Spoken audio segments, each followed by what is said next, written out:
Bridging the Gap podcast.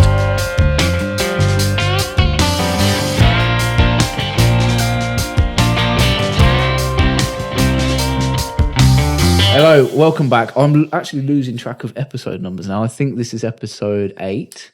Don't know. Well, I'll stand to be corrected if it's not. But we are joined by the lovely Charles today, which if anybody has listened to Kay's episode, Finding Her Voice, I will let you take over here, Kay, if you want to introduce him in a much more lovely way than I would be able to. This is Charles Ward. He, as I know him, is a sports and laryngeal physiotherapist, but a man of many other talents, which he's going to tell us about today, which I'm excited about. So, welcome. Hello. How are you doing, Charles? You good? I'm so glad I let you do that because saying the word laryngeal therapist, I would not have, I could not have said that in one mouthful. But hello, welcome. Thank you for coming on. I feel like you're like Thanks for having me. The first legit guest that we've had, really. Like it's exciting and it's cool. But I mean, where do we begin? I'm gonna be 100% honest with you. I didn't know anything about all of this until Kay one day turned around to me and said, "I'm going to get this done," and I was like, "What?" And do you know what? It's been incredible. Kind of hearing you talk about it and then come back and say, "Oh, this has happened. This has changed," and there's like a whole other world that I didn't know about. So I don't know how to approach this. I think we should start with you and how you got to where you are today. Then tell us all about this. Okay. How I got to the laryngeal stuff. I mean, we were talking before this, and you've just said that you went to, was it school or college in London? Yeah. So now I'm going, okay, how did you get from London to here? Like, so take us all the way back there, from your musical roots to now. Right. Musical roots started very young. Just grew up in a very kind of musical family.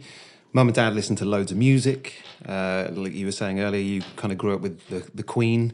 I grew up with Michael Jackson, Stevie Wonder, Whitney Houston, all of that stuff. So music was always on. And my brother was, he is, which still is, a producer as well. He was a drum and bass DJ for years, travelled the world doing that. So yeah, I've always just been around music, but I always just veered towards the more kind of poppy kind of stuff, really. So so just always been interested in music and love singing. Just love how it makes you feel, and how it can make other people feel. So I've always sung, but then, as I said before, went to London. Eventually, at some point, went to London and studied at what was Voc Doc. Which then eventually got bought out by the BIM music group. Oh. So it kind of got engulfed into their schools. What's BIM? I'm going to have to stop you there. BIM is, I can't remember what it stands for. British Institute of Music, I think. Yeah. It sounds right, so let's go with it. Yeah. They were just a kind of competitor, and the school or college that I went to was just on its own. But they're a similar sort of thing. They have guitarists, bass players, drummers, keyboardists, and then they do the whole kind of music production as well. Cool. So it's just one of those schools. But yeah, the owner of the college that I was at eventually sold, and then it became part of BIM. So they closed that down and opened a different site in London, I think, Shepherd's Bush. Were you there? Did you have to go from Voc Doc to BIM, or did it change after you left? No, it changed well after I was there in 2001. Isn't it horrible to think back when you started, like, oh, that was so many years ago? Yeah. And then I kind of did the 1 year sort of diploma course, and then just decided that I didn't want to go on and do the degree, because the degree for me was very teacher centered, and I didn't want to be a teacher. So I ended up leaving the college, but then I kind of was pulled back and did various different session work for them to kind of advertise the college at various different open days. And when you say session work, what was that doing? So the session work for the college was just playing in a band with other tutors. Well, I say other tutor. I wasn't a tutor, but playing with tutors from the guitar depth, the bass and the drums, and we would basically go out on the road and sell the college to various different places. Oh, nice. Yeah, that was good. Yeah. I'm just laughing because that was Kay's throat. That was my throat. And you best believe I'm not. It just happened. So, I mean, it sounds like you've always kind of had a musical background. So, do you think that's a common thing with a lot of us? Like, it's just something, because we've spoken about this before, that some people out there don't have their thing. But I knew by the time I was like 5 or 6, this world of music and audio, whatever avenue I go down in it is what I'm going to be doing. That's my thing. But if you always felt like that? Oh, yeah, 100%. Yeah. I mean, yeah, my brother used to catch me and wind me up all the time because I would literally just perform in the lounge before school and pretend that I was like, performing to a crowd whilst singing New Kids on the Block, which was my vice at the time. Nice. I feel like we need video evidence of this. There is none. I'm that old that camcorders were not rife at that point. So if Charles's brother ever listens to this, do get in contact. Yeah, he can give you a rundown. But yeah, so no, I had that dream, like I guess any kid does, of the fame, being famous, and being like your idols. Yeah. But I think now I just enjoy music for the enjoyment of music. I'm not really interested in the fame thing. That went a long time ago. But I've always music has had to be part of my life. My wife often, sort of doesn't complain in a kind of, she complains in a bantery way that I literally will have music on my phone in my pocket, walking around the house. I'll put music on when I'm in the shower. It's always on.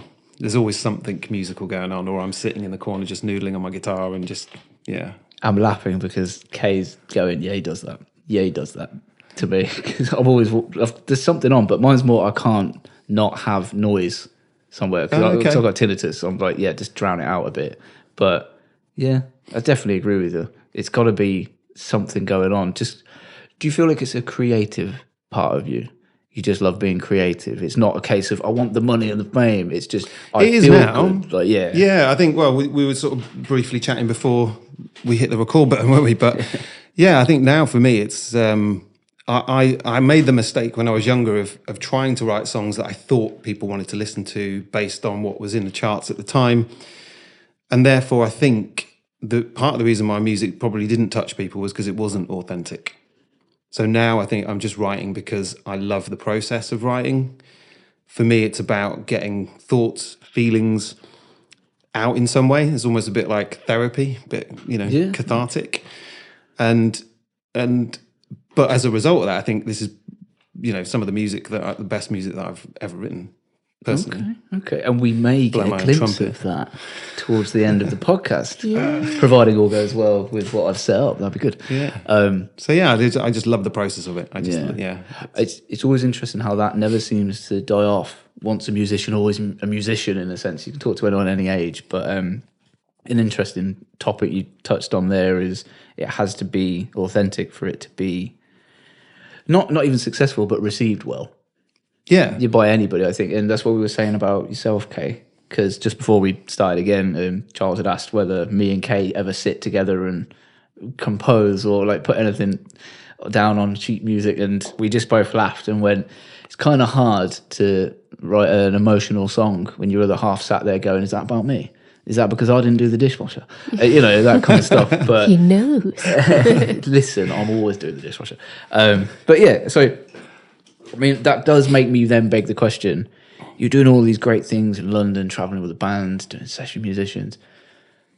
How did you end up down this avenue? Like, what was the tipping point? Where I am now, as in the therapy side of things. Well, I'd always, before I moved to London, I'd sort of, I was always going down the kind of sports therapy route, and then I took a bit of time out and travelled around the States. That ended up being a little bit longer than anticipated and was kind of probably the best part of a couple of years. So I had to come back and sort of, renew my visa so I didn't get into trouble and then go back out. What did you do there? I wanted to, but I didn't want to interrupt him. Yeah. Where did you go? I worked on the summer camp, so Camp America. Oh, okay. So I basically did that. So I went out to Pennsylvania the first time and then finished the camp, did a bit of traveling and sort of, bummed around for a bit and then came home for a few months, saved up a bit more money. And I met a guy from Redditch who, weirdly, we ended up in Pennsylvania and we'd been... From Redditch to Pennsylvania. That's strange. We'd been in the same nightclub 3 months prior at the same person's engagement party and then randomly turned up in Pennsylvania in the Pocono Mountains and were like, were you at such and such? I can't remember the name of the club now, but it was Yeah, it was so random. So anyway, we became really good mates and still are today. And so yeah, came back for a bit, saved up some money, and then me and him went to another camp and repeated the process really. And then I got back from the States and I'd applied to the music college then. And so as soon as I got back from the States, went straight to London. And then, yeah, here we are. That is strange how some things are too much of a coincidence to just bump into somebody, all right, not on the other side of the world, but bloody far, and go, we're at the same. No. Yeah. It feels more like fate. But do you still keep in touch with them? Yeah, not as like by my own admission. We're both pretty crap actually. He now lives in Ireland. He's got young family, and so we're not quite as good at keeping in touch. But it's the sort of guy that I know that if I phone him up tomorrow, it'd be like nothing ever. Time has not been a problem. That's quite a big chapter in your life that somebody shared it with you. So that will always mean that you can call and go, do you remember that time? Like, 100%. Yeah. That's cool. That is. So you then came back and ended up where, sorry? So ended up in London at a college, and then, like I said, did the session work, and then I kind of, after a period of time, fell into the corporate world, the dreaded corporate world. Corporate world. Help me. Yeah. I need to get out of it.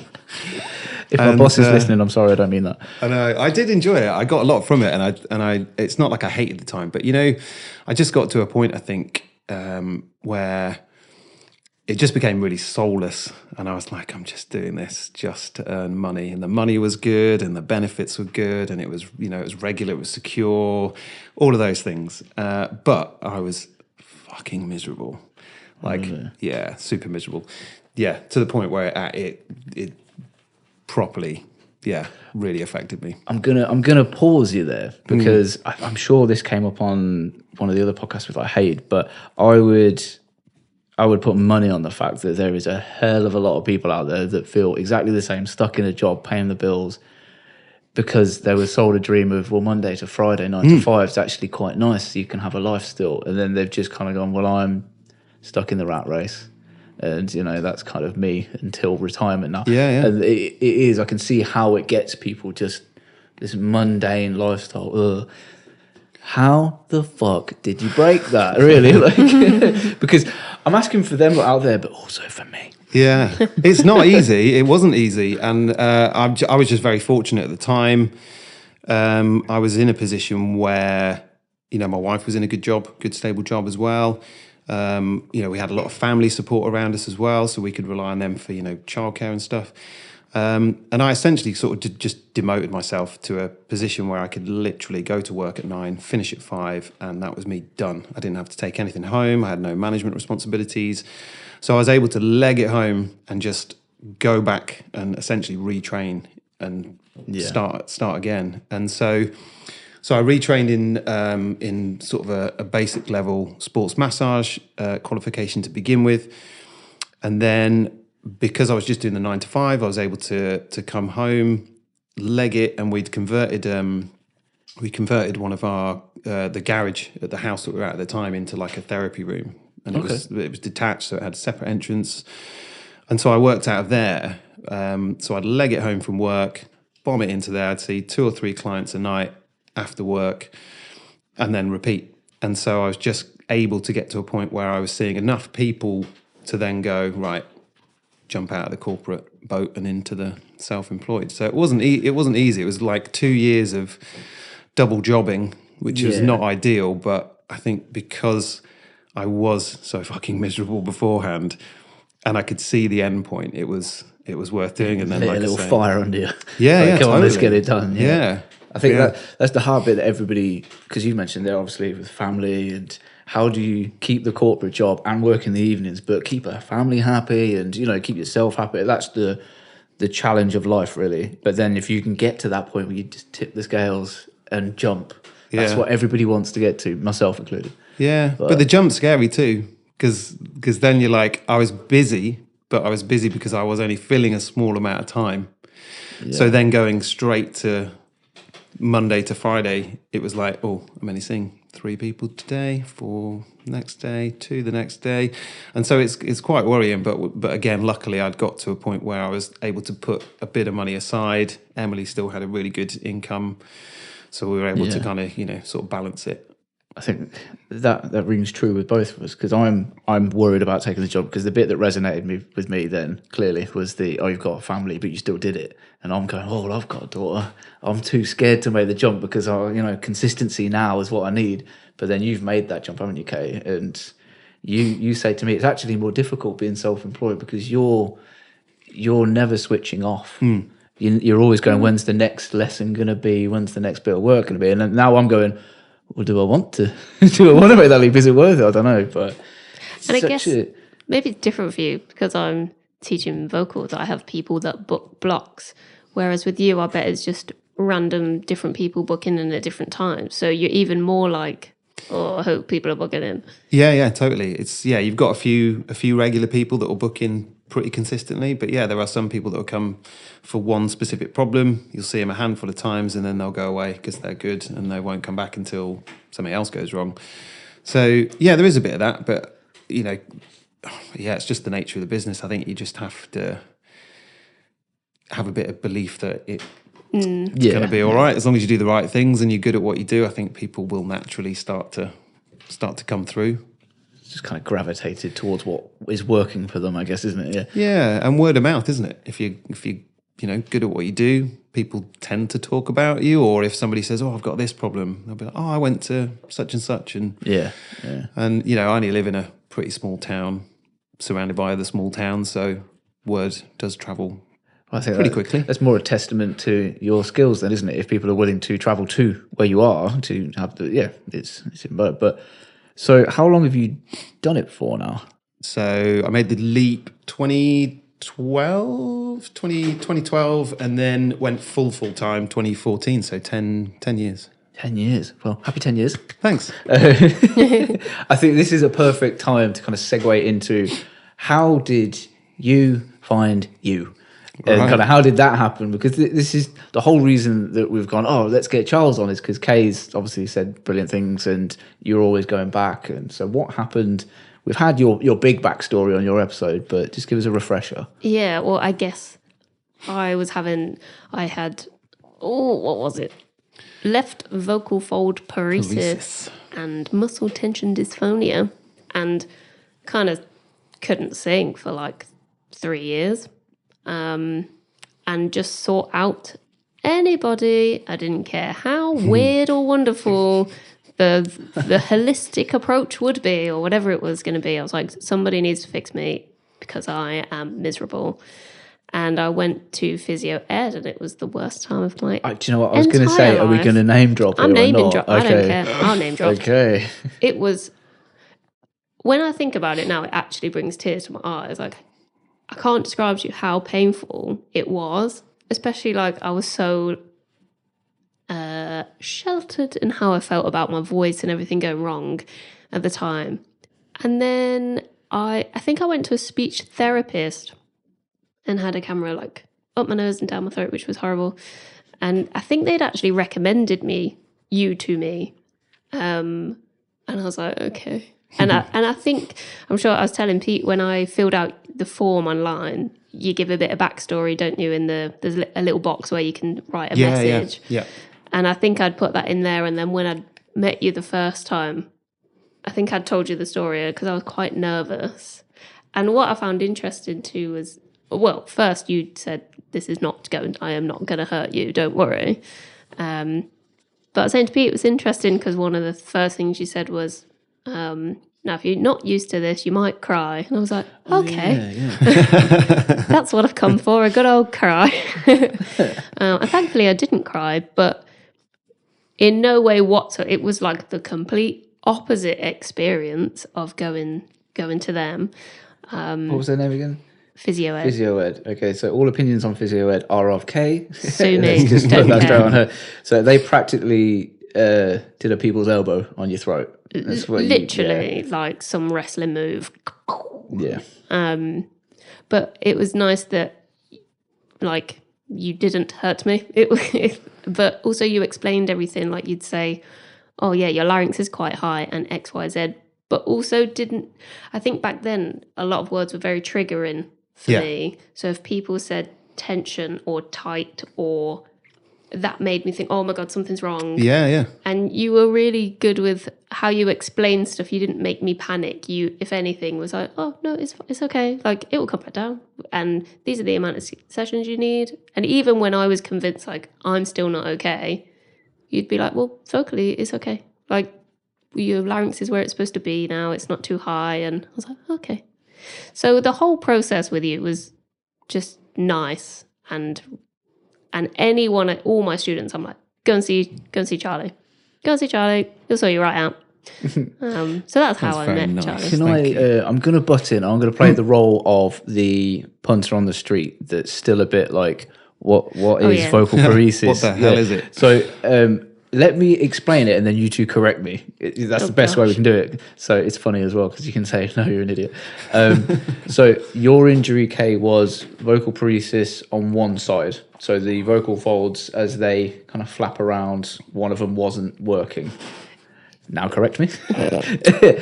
Yeah, not quite working. Not quite. So if it wasn't working at all, that'd be paralysis.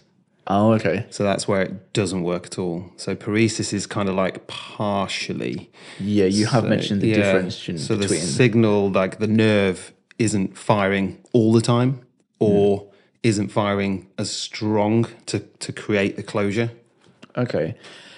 So before I go any further into that, that's what the problem was for you.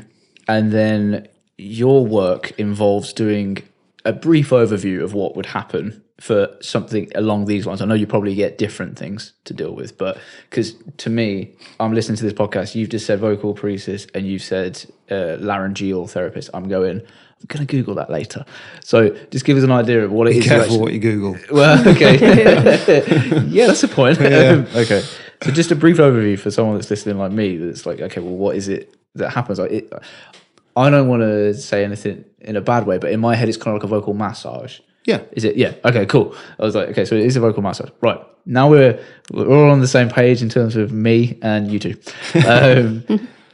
Now that, I'm going to be honest with you, like I said, didn't realize it was even a thing to begin with, but knowing Kay as a professional singer, I'd like to call you that. You would probably be too modest to say that. And knowing that it's one of the key things that helped you out of such a rut over the past few years, because you did well up a little bit then when you were saying it, because it still means a lot. It's a horrible thing for a singer to lose their voice. Yeah. Horrible. Well, we've spoke about it already. Well, anybody, in fact. But Like we've said, people, they work out their thing sometimes. And were you the same, Kay? You knew from the age of 4, 5, or whatever, you knew this was your thing.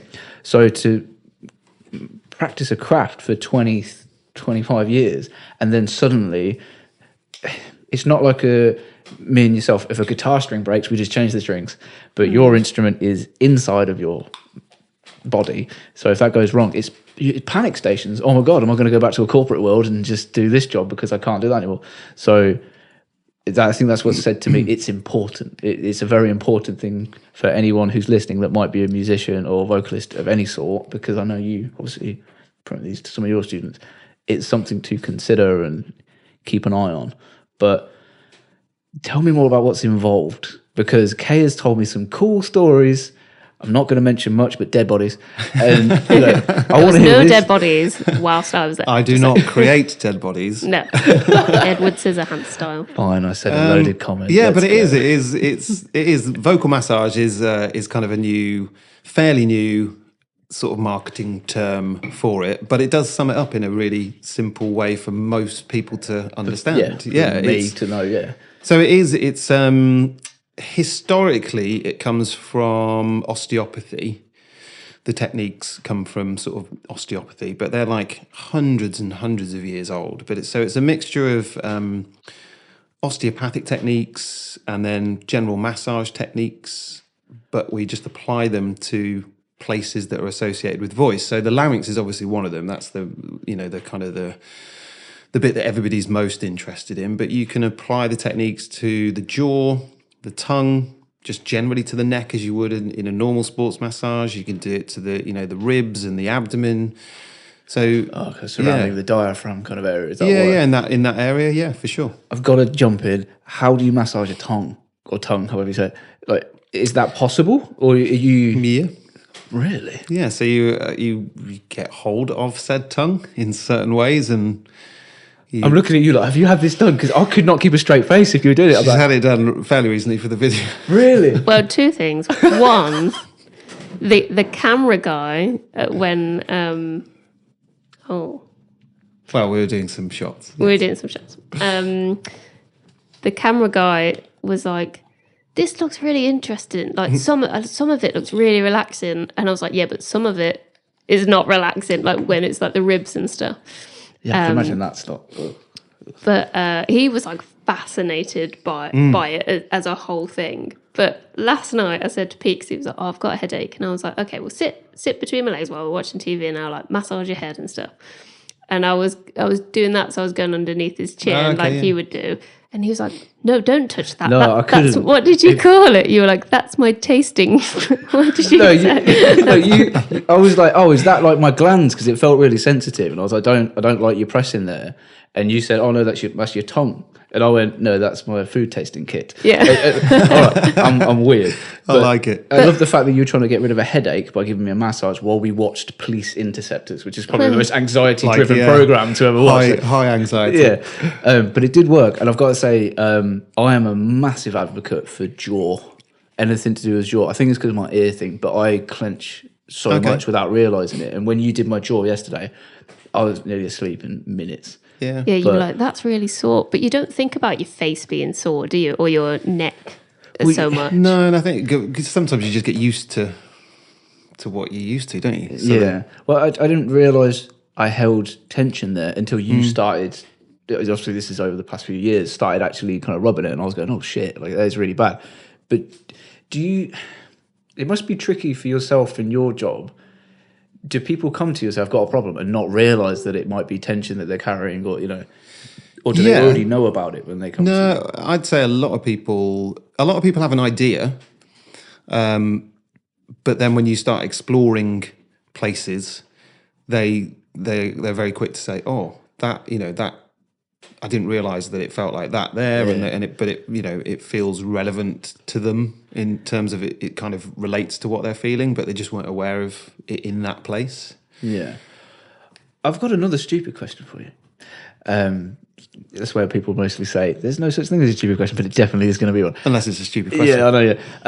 I mean, the tongue. Firstly, do you have a tool that kind of holds the tongue, or do you have to do it with your? So you do it with your fingers, but I use like it's like a non-woven gauze. So it's how can I explain it? A little bit like a cotton pad, but it's the type that won't kind of leave bits all over your tongue. And so you put that over the top just to create a bit of grip, and then you would use your fingers to kind of pull the tongue in various directions. Obviously, you're working with the person that you're treating to make sure that you're not pulling it too far one way or the other. They can't tell you if you are anyway. Well, we use hand signals. So you kind of work out what it is that they might need, and sometimes you'll pull a tongue in a certain direction, and somebody might go, yeah, like as in they put the hand up and say, "Yeah, that's good," like hold it there and wait for that to ease or whatever it is that happens. That's fascinating. It's a good job I wasn't in the room while you two were doing it, because I wouldn't have been like, "Oh, that's weird." I'd been like, "Pull it more, see what happens." Like, just go on a bit more. But, I've got to admit, when you first described what you were going to have done a vocal massage, I instantly thought, well, this is such a delicate part of my body that you think massage, you think Swedish, kind of, really tough, kind of. How do you go about massaging that in a way that is delicate but does the job, if that makes sense? Well, for me, it's just got to be comfortable for the person, because pain and discomfort are all really subjective. So like my 10 out of 10 pain might be your 5, might be your 4 out of 10. Like it's so subjective. Mine and yours is 3. Yeah. Yours is nothing. You Oh, really? Yeah. Well, you always tell me how women females generally have higher. Yeah. So that surprises me. I'm not going to go into stories about why you're saying that. But It's not a bad story. It's a funny story. It's picking involved. Yeah. You're a wimp. Yes, this is it. She calls me a wimp. He's a massive wimp. I love you. Caveat. Oh, sorry. Carry on. Sorry. Yeah, so I think you just work with the person that's in front of you, really, and just make sure that whatever you're doing is totally tolerable. Because especially the larynx, like I say, we can work anywhere. Vocal massage isn't just the larynx, but that's kind of what people associate it with most. But the larynx is delicate to an extent, but it's not super fragile. And I think there's a lot of false kind of information and people using words in the wrong way that makes people think that it's super fragile. As long as you know where the landmarks are, you work with the patient, keep an eye on kind of non-verbals to make sure that they're comfortable with what you're doing. Yeah. You're pretty safe. So you use the same techniques, but you just would apply different amounts of pressure, or if somebody's not comfortable with something, you just find a way of working around it, essentially. I will say there's a lot of weird, like, for example, if Charlie was like holding my larynx and like working down, there's a lot of like, there's a lot of like clicking things that you hear and feel, and you're like, oh, surely you've just dislocated something there. Like, that shouldn't make that noise, but it doesn't hurt. It's very strange. Yeah, and that's nothing to worry about, but that's why you need to tell people that is going to potentially be an outcome. Yeah, because especially singers or somebody with a voice disorder, because I think singers anyway, we can be quite guarded of our larynxes because it's our tool, it's our instrument. We don't want it to be damaged in any way. But yeah, that noise is like, I'd say, the majority of people would have that type of noise from moving their larynx. It's what they call crepitus. It's just things moving around, structures. It's a bit like, the clicking of the knuckles. I was just going to say, because it's not actually a click, is it? It's like an air pocket. Yeah, that is. Yeah. So it's slightly different with the larynx because it's not necessarily a gas, but they categorize it as crepitus because it's just... I mean, it sounds like a horrible word. Just things moving. I think that's what would put me off.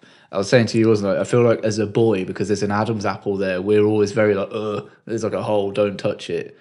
But I don't know how I'd be. Yeah. I would probably be your worst client ever. Well, not a lot of people, not a lot of people know what it is, but there is a lot of people that don't like it and can't tolerate it. It's I think that's what fascinates me about it, because it's such a delicate area and interesting topic that a lot of people would be like, no, but then it has such good effect on singers. And I'm like, why don't more people talk about this? Yeah, it still amazes me that it's still really unknown, because I'm trying to think how long ago I qualified in it. Yeah, years ago. And I think at that point there was only myself, Physio Ed and a couple of his associates, and one other chap that I knew of somewhere up in Scotland, I think, at the time. There was only like a handful of us in the UK at the time that did it. And now there's more and more, but it's still really unknown within singers that it's something that they can access and actually, for the majority of people, will have a benefit, even if it's just like going to get a massage at a spa, just to kind of relax and chill out. Yeah, that's something we should mention, actually, because we've only really spoken about it in terms of you had a vocal injury and went and it helped get resolved. But but I'll jump in there and say I didn't resolve the paresis with that. That's an important Okay, point. Tell me more. So, I like this. So my bit in Kay's journey was really an addition to the sort of the vocal rehab that you were having. Yeah. Because with a paresis, it's a neural injury. So the nerve is injured in some way, and that can be through either direct trauma or virus illness. So it attacks the nerve and stops the signals, essentially. So my role in that was really just to kind of reduce compensatory kind of muscle tension. So because one side wasn't working properly, the other side works even harder. So quite often the side that is working starts to feel tight, sore, tired, and quite often then results in what they call muscle tension dysphonia. So I was just helping to kind of reduce those types of symptoms, sensations, feelings, which then make things like the speech therapy and the vocal rehab usually more efficient and easier and more pleasant for the person doing it. Interesting. So, yeah. Okay. Very modest of him. I would definitely say there's more. That was all me. Yeah, it was all me. You're welcome. Thanks.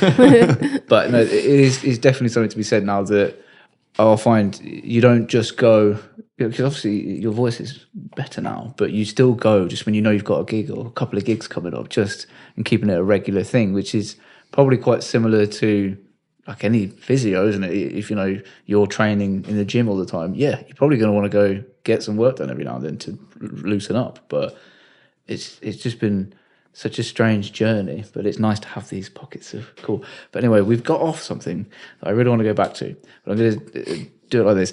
In terms of academics and keeping on top of, because it's quite an interesting field. And you mentioned there was only a few that were going into it. What do you do to stay on top of it? Just like everybody, really, I guess in any industry, you just search for current information. Make sure that you're in touch with people who are doing whatever research. I also volunteer at a voice clinic. Okay. So in that, I basically observe an ENT surgeon who does endoscopic evaluations, so camera, which is fascinating. Is that the one up the nose? Yeah, up nose, and then dangles down at the back of the throat. Yeah, so I get to see those, every week almost, or every other week, should I say. So that for me is like invaluable. So I get to see stuff like that, which you couldn't pay for. It's incredible. And then there's also a speech therapist who's incredible, who works in the room and goes through her evaluations so that we can see what's happening to the patient whilst they're under the scope. Really? So that kind of CPD is just like, it's incredible. Which hospital is that? That's the University, Coventry. Interesting. My sister went there. I didn't know you went into that. So I'm guessing there aren't like conferences for this area and things that you can go and attend. Yeah, there's bits and pieces. Yeah, the British Voice Association are really good. So they put on probably 3 or 4 different conferences every year. Have different subjects. They always have something that sort of leans towards sort of voice disorders and kind of collaborative conferences with ENT, speech and language, vocal coaches, singers, anybody that's interested in voice. So they're great things to go to because you tend to meet lots of other people from different backgrounds, and that's how I got the kind of the into the voice clinic in the NHS was that I did a presentation for the British Voice Association in Manchester, and it just so happened that the speech and language therapist that was running that particular voice clinic, was there and said, "Would you come along and help us out?" So I just do that free of charge because it helps me to grow and develop and learn at the same time as helping people out with what I know. I bet you've seen some weird stuff then. Oh, yeah. You know where I'm going with this, don't you? Yeah. But firstly, with the, what's it called, endoscopic stuff? Yeah. Is that something that directly relates to the vocal side of things, or is it just because you get a good idea of everything that's going on around here, sinuses and Yeah, it's all pretty much focused on the larynx. Yeah. So, but yeah, it's just fascinating to know. For me, I've learned so much more about the different pathologies that people can have that are related to voice and swallowing, and then how the voice works as well. So when we make certain sounds, what's happening inside the larynx. I'd never diagnose anybody, but I've now got an idea of kind of what types of voice might lean towards certain types of pathology. Okay. So it just gives me an idea to just more information for me to go, right, do I treat this person? No, refer them out. Okay. So it's just helped me be more clear on where to send people if certain things crop up. I think the reason I asked is because I know that a lot of the stuff around this area of the throat, the head, and all that, there are links. One thing doesn't just happen on its own. There's a cause and effect between all of them. So it's interesting that you go and look at the larger picture, really, to then help you base your decisions. So that's cool. I didn't know that. Can I ask? I don't think I'm wrong. I'm sure I'm just name dropping here. On your website, is it true that you have helped Gary Barlow?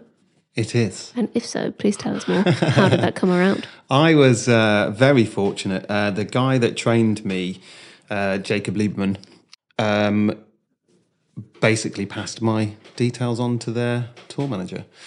So I ended up working with them, first of all, in 2017 on one of their kind of comeback tours. And I was just there basically to kind of, they were using me as a kind of maintenance preventative kind of tool. So I would sort of travel to wherever they were once a week or once every couple of weeks, treat them, and then that was it. Where did you end up going to? Well, it was all the UK. So basically, as far as Scotland and as far down as where did we go? London, Norfolk. Oh yeah, all over the UK. And then you've also done. You're gonna have to tell me. You went on tour with a guy who's a professional cyclist, and you went all around the US. Yes, last year. Yeah, we Yeah. finally got there. Tell us about that. So apart from the laryngeal stuff, I do sports therapy as well. So rehabilitation and kind of maintenance for amateur sports people, professional sports people, and anybody in between, really. So just general injuries. But yeah, James, I met James. God, when was that? That was years ago as well. That was probably around 2014, actually. And we just got on. He's a cyclist. I'm really into cycling as well. But he has a fascinating story. To summarise, he was diagnosed with cancer. Very small chance of living. They had to remove a huge mass from his spine, and so there was From a his huge spine? yeah. So there was a huge risk that he would obviously not make it out of surgery, and if he did, probably be paralysed. Yeah. And anyway, he came out of that and just defied all the odds. And so jumped on a bike and started raising money for cancer charities because of what he'd been through and what he'd received, and so was raising loads of money, and then got diagnosed again with the same thing, and so went through it twice. Same and then, place. It's fine. Yeah, Jesus. and then somewhere in between there, he was also wiped out by a truck in America on his bike, and then had to go through that rehabilitation process as well. How bad was that if he was hit by the truck? It was pretty bad. Yeah. Like, we're talking spinal injury as well? Or? I don't remember, in fact, spinal injuries, but it was like, yeah, he pretty much had to learn how to walk again. So, Oh, Jesus Christ. yeah. So you can imagine his story was really like, I was like, wow. And so we just kept in touch, and then he started doing more and more kind of bigger endurance events and pushing for like world records, and just asked me to kind of come on board gradually. Just help him out with just trying to keep him injury free, and then we, over the the number of years, we've become really good mates, and so we started a campaign to get him to race across America. So we did a lot of races leading up to that were shorter, and then eventually we got to race across America last year in June. Did you go with him then and kind of... Yeah, I spent 9 days basically in a car or a van, or occasionally a few hours sleep in the shittest motels you've ever seen. Like, if you've seen Breaking Bad.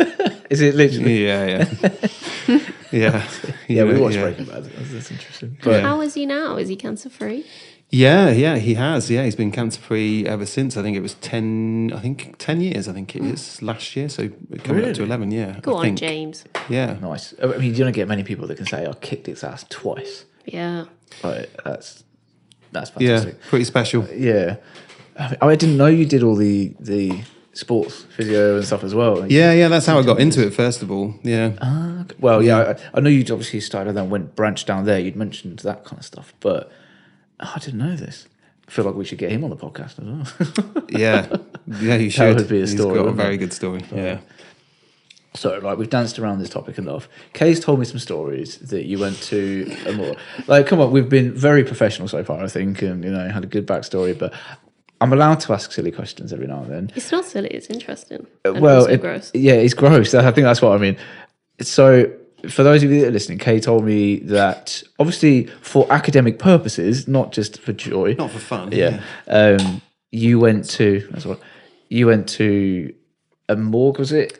I don't want to call it the wrong No, I don't words. think it was. You went to a place. King's College in London, Okay.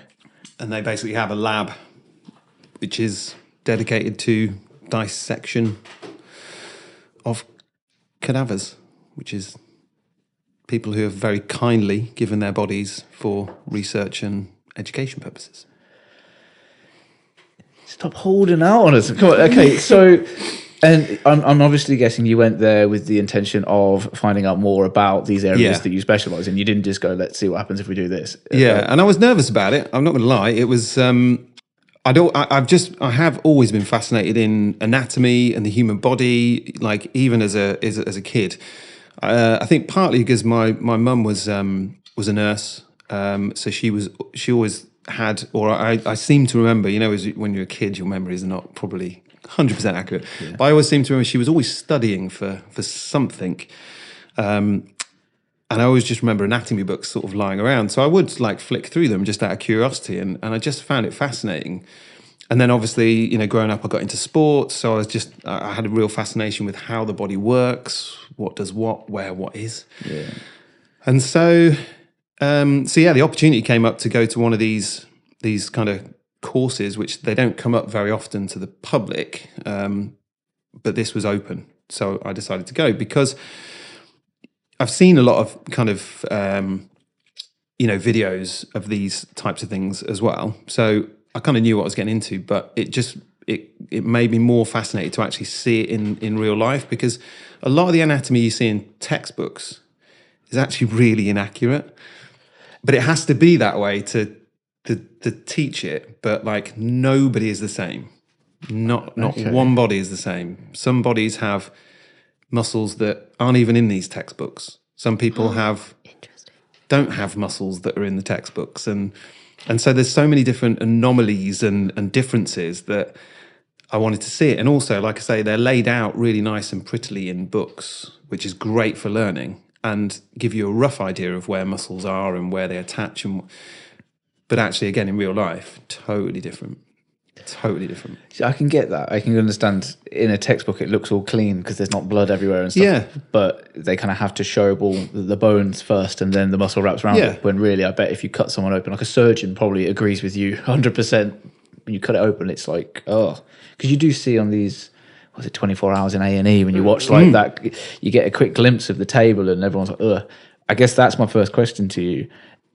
I've never seen a dead body, but I'm guessing...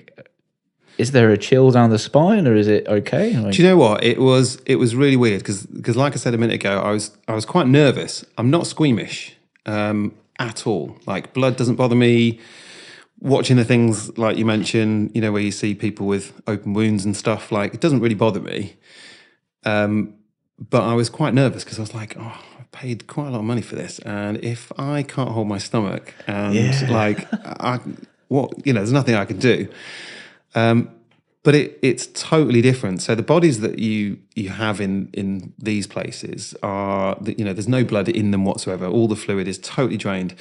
So they almost look quite plasticky, like a mannequin, like a model. Yeah, it's really bizarre. So there's no colour to them. They're quite grey, and even the tissues and the muscles are quite sort of grey, and so I almost didn't see them as dead bodies. It was or body parts. It was it was almost like just working on a very realistic kind of model.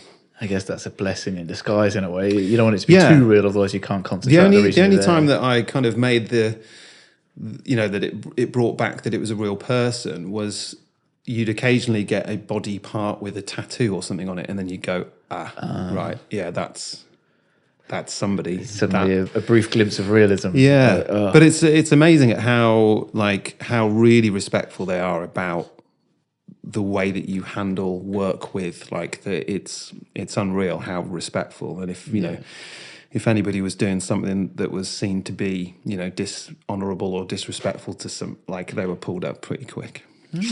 Yeah. And is it like, I don't know, there's a cabinet for a foot and a leg? It is. Yeah, it is. Really? It is.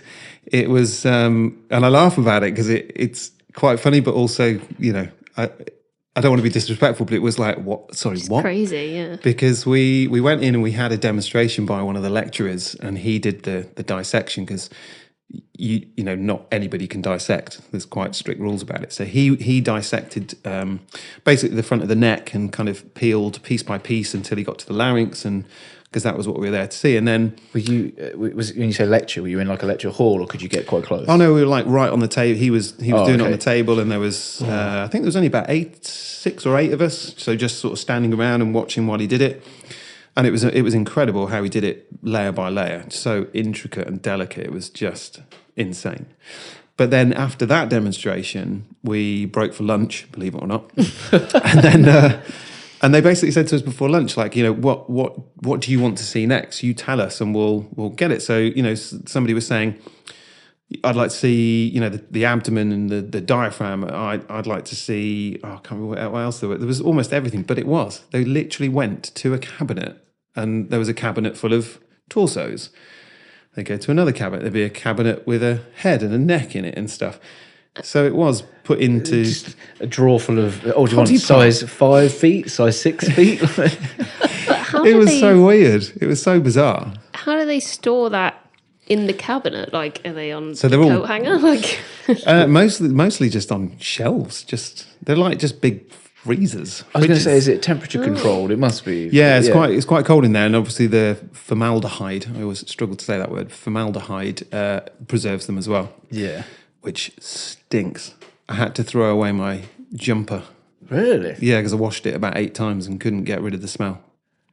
But had that any of strong. it touched it, or is it just being in the No, room? it's just in the air, and Oh. we were wearing. You know, we all have to wear the white jackets as well, so that we, you know, don't contaminate and vice versa. But yeah, but even that, it just stunk. You did mention the ahead, and I think that's the bit that, like, obviously I probably wouldn't do very well in that room as well as you did anyway. But if someone put an arm, I'd be better than if someone put a head in front of me. When they were dissecting like the neck area for you, was that just the neck, or was that the head as well? Yeah, they did have a head as well.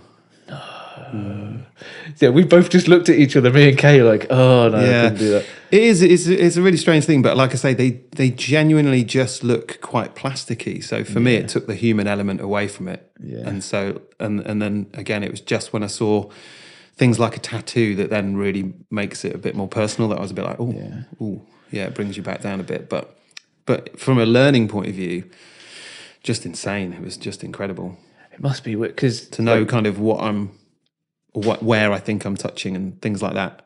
Because obviously I can't see it under the skin. Yeah, I was going to say, because you only ever actually look at the skin. But did you look at any that weren't vocal based? Any for like the sports physio stuff, or was it purely for? No, well, so I initially I think everybody went for the larynx and the was it anterior neck and specific things. for that? Yeah, Okay. but eventually we were looking at torsos, we were looking at different body parts based on what you want to see. So How do you look at it? With the torso? Did they have to crack the sternum and? So they have stuff already almost like kind of pre-cut, if you like. So you can butchers. basically there would be a torso, and then you can kind of just pull things away and have Wait, a look. you did? And yeah, so like I say, it's already dissected in part to a certain degree, so you can, kind of lift bits and move bits out of the way and have a look at where everything sits.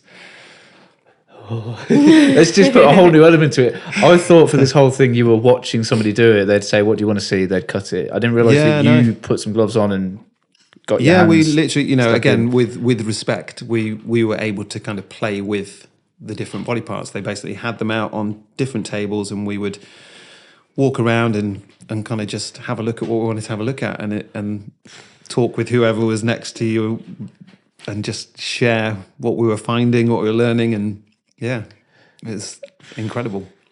This is such Mind-blowing. an interesting topic. I'm trying my best to be respectful and not crack jokes because that's not appropriate. But at the same time, how many people get the chance to get such a hands-on, literally experience for what they do? That's crazy. Yeah, they're not. They do run them, but not very frequently. But yeah, King's College, and I think somewhere else in the country. It's gone, but yeah, there's only a couple of places that will open it to kind of the general public. Otherwise, you'd have to be a surgeon or a training surgeon to kind of get on those, I imagine. I So was gonna very say- lucky. This might be really weird, but I wonder what the chances are that actually just a general weirdo just goes along. Do you know what I mean? Like, Yeah, Like Dexter, just Yeah, popping down just- to get some tips. I mean it could happen. yeah. Ugh, I mean, no. a few of my mates think I'm a bit weird for going on it, but I think you just have to be like, if you're not bothered about gore or 24 hour, like, I can't watch that. I can't watch surgery. I don't know. yeah, If one of you broke your arm or was bleeding, I'd be all right. But if someone's cutting, yeah. I don't think it's worth mocking you for doing it at all. I think if you're at the level you're at in your job and the opportunity to do something like that comes up, you take it. Yeah, I don't think yeah. it's a bad thing at all. I don't think I'd be too bad if I had a bit of time to prepare and kind of mentally prepare myself. It's broken bones that I don't like.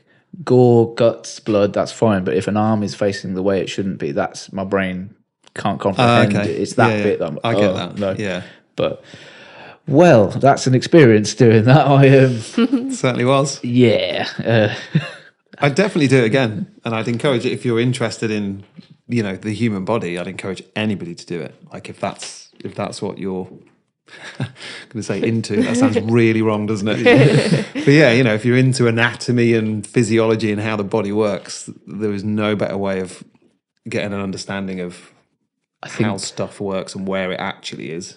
For yourself in a academic world of your job, go for it. For me, ignorance is bliss. Okay, cool. As far as I'm concerned, 2 lungs, heart, that's it. It's all under there somehow and it works. Just don't question it. But I do not know how to segue away from that conversation back into normal conversation. To be honest. Normal life. I think we've had a real good kind of. I feel like I know you better straight away, to be honest. But we've briefly spoken about a few minutes before we started. But where are you going now? Because we'll get into, obviously you're a musician as well, which I want to lean into shortly as well. But firstly, I mean, with your job and your career, what are you aiming for now? Good question. world domination. Yeah. I feel like it's one of those interview questions. Where do you see yourself in 10 years' time? I don't mean it like that. I just mean Retired, as in, hopefully. you spoke about quite fondly how you were not happy in the corporate job and you've made the leap and gone down this route and you're loving it. Do you have any bigger plans? Do you know what I did? If you'd have asked me this question probably a couple of years ago, I'd have gone, yeah, I'm going to open up another 2 clinics in different towns and stuff. Yeah. Now, no. That's interesting. I think a couple of years ago it was kind of feeding the ego rather than actually the desire to kind of help people, which is definitely where I've kind of come back to and realised that actually that's what I want to do. And a little bit, like the working with Take That and other very famous people that I've worked with that I can't say is cool, is nice. But actually, I can't say that. You I've can't had- say that. I can't say. We both went who? Well, if you look on my Instagram, you might get an idea because I generally take pictures. But Stalking later. and that side of the business is cool, and I think a lot of people lean towards that because it seems sexy and and the thing to do. But actually, over the years, I've found it a lot more pleasurable working with everyday people, amateur musicians, singers, people with voice disorders who are just struggling to get through day-to-day stuff and being part of their journey to getting back to just talking to their kids or being able to go back to their job and speak on a phone. So whilst the music industry is really fun and I love it, and I wouldn't say no, obviously, if the work comes in, but I think now I'm quite content with what I've got. I've got a lovely little small clinic in a small little town, and people do occasionally travel from far afield to come and see me, but I'm quite happy in my little bubble, helping people that need help. I think it's strange how we all grow up with these giant aspirations and I'm going to rule the world, like you said. Well, I think we're conditioned to, aren't we? Yeah. Partly. And then you kind of hit a point where it's, well, actually, no, I don't want fame. We've spoken about this before as well. Fame is just too many cameras and eyes on you anymore. Yeah. And the money's not even great. It's just kind of, you can have all this money, but you can't go anywhere and spend it because paparazzi. I think we all kind of realise it and go, nah. As long as I've got enough to, I can't remember where I heard it, go into a restaurant and order whatever I want on the menu and not worry about it. I think that's happiness. When you're at that point, that's all we've got to strive for. But it's interesting to hear that you've kind of gone down a route now of, I like helping people, and I get more out of that knowing that I've helped rather than a big paycheck and fame. It's different. But so now I'm quite happy with my little clinic. We've got some great clinicians that work there. They're all self-employed, not employed by me, but we sort of work together collaboratively when it's appropriate. So that's just a nice little hub to work in. And I just think the whole trying to open loads of different clinics was just my ego kind of going, this is success, and everyone will think I'm super successful if I've got all these clinics open. And what a lot of stress that would be. Yeah, I mean, I don't need stress in my life. It seems like you've worked hard to get away from corporate stress and stuff, and now finding a balance. That's a whole other podcast.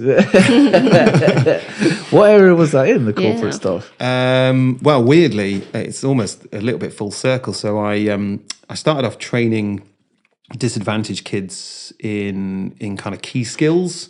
Okay. So I was working initially at the time in Hounslow, which at the time was not a particularly nice part of London. I don't know what it's like now. So we would sort of, me and a couple of guys would create courses that essentially were for kids that were not going to be able to take their GCSEs because they'd been kicked out or never turned up. But for whatever reason, they decided to turn up to our sessions. And we would just give them enough key skills and a couple of the basic GCSEs like maths and English, and then put them into an employment position where they could grow in customer service or admin. So it was pretty, simple stuff, but for a lot of them, it was a step that allowed them to grow without, being in the confines of education, which just wasn't for them. So I started there, and then I moved into more corporate training. So I worked for a company that was developing HR and payroll software. So I would go out and train the clients that were buying this software. Where did I go from there? Then I ended up working for I didn't. I worked for a recruitment company and designed training courses for them. And then I ended up with another software company, like a sales kind of software company, training their clients as well. So ironically, it was all training and development. And now I train people in vocal massage, weirdly. But I do love that element of it. So you have people that come to you and you train them as well now? Yeah, so I run 2 of my own courses every year, which is open to speech and language therapists, physios, chiros, osteos, singers, vocal coaches, like anybody that has an interest in voice, really. Do they need to have like a academic background, like a degree, before they can come and speak to you about the course? Nope. No, okay. No, they can. I might quit the job, Kate. All right. I mean, ideally, if they've got a background in some sort of manual therapy, it's good, but it's not essential, because there are some people that have never put their hands on people that are really good with their hands, but they've just never explored that. So no, they don't. But so I put 2 on a year myself, and then usually I've trained sort of private physios and certain little cohorts of the NHS, like speech and language therapists. So You're very busy.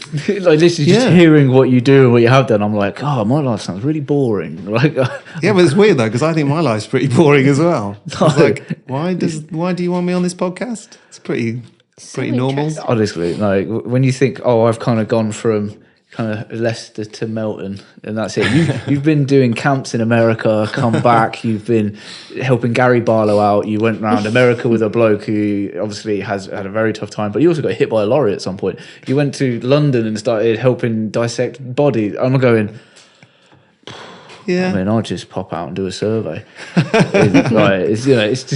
It's fascinating, and I think modesty is a great trait to have. But you got to understand that people, when they're coming to do these courses, I can tell are getting a wealth of knowledge.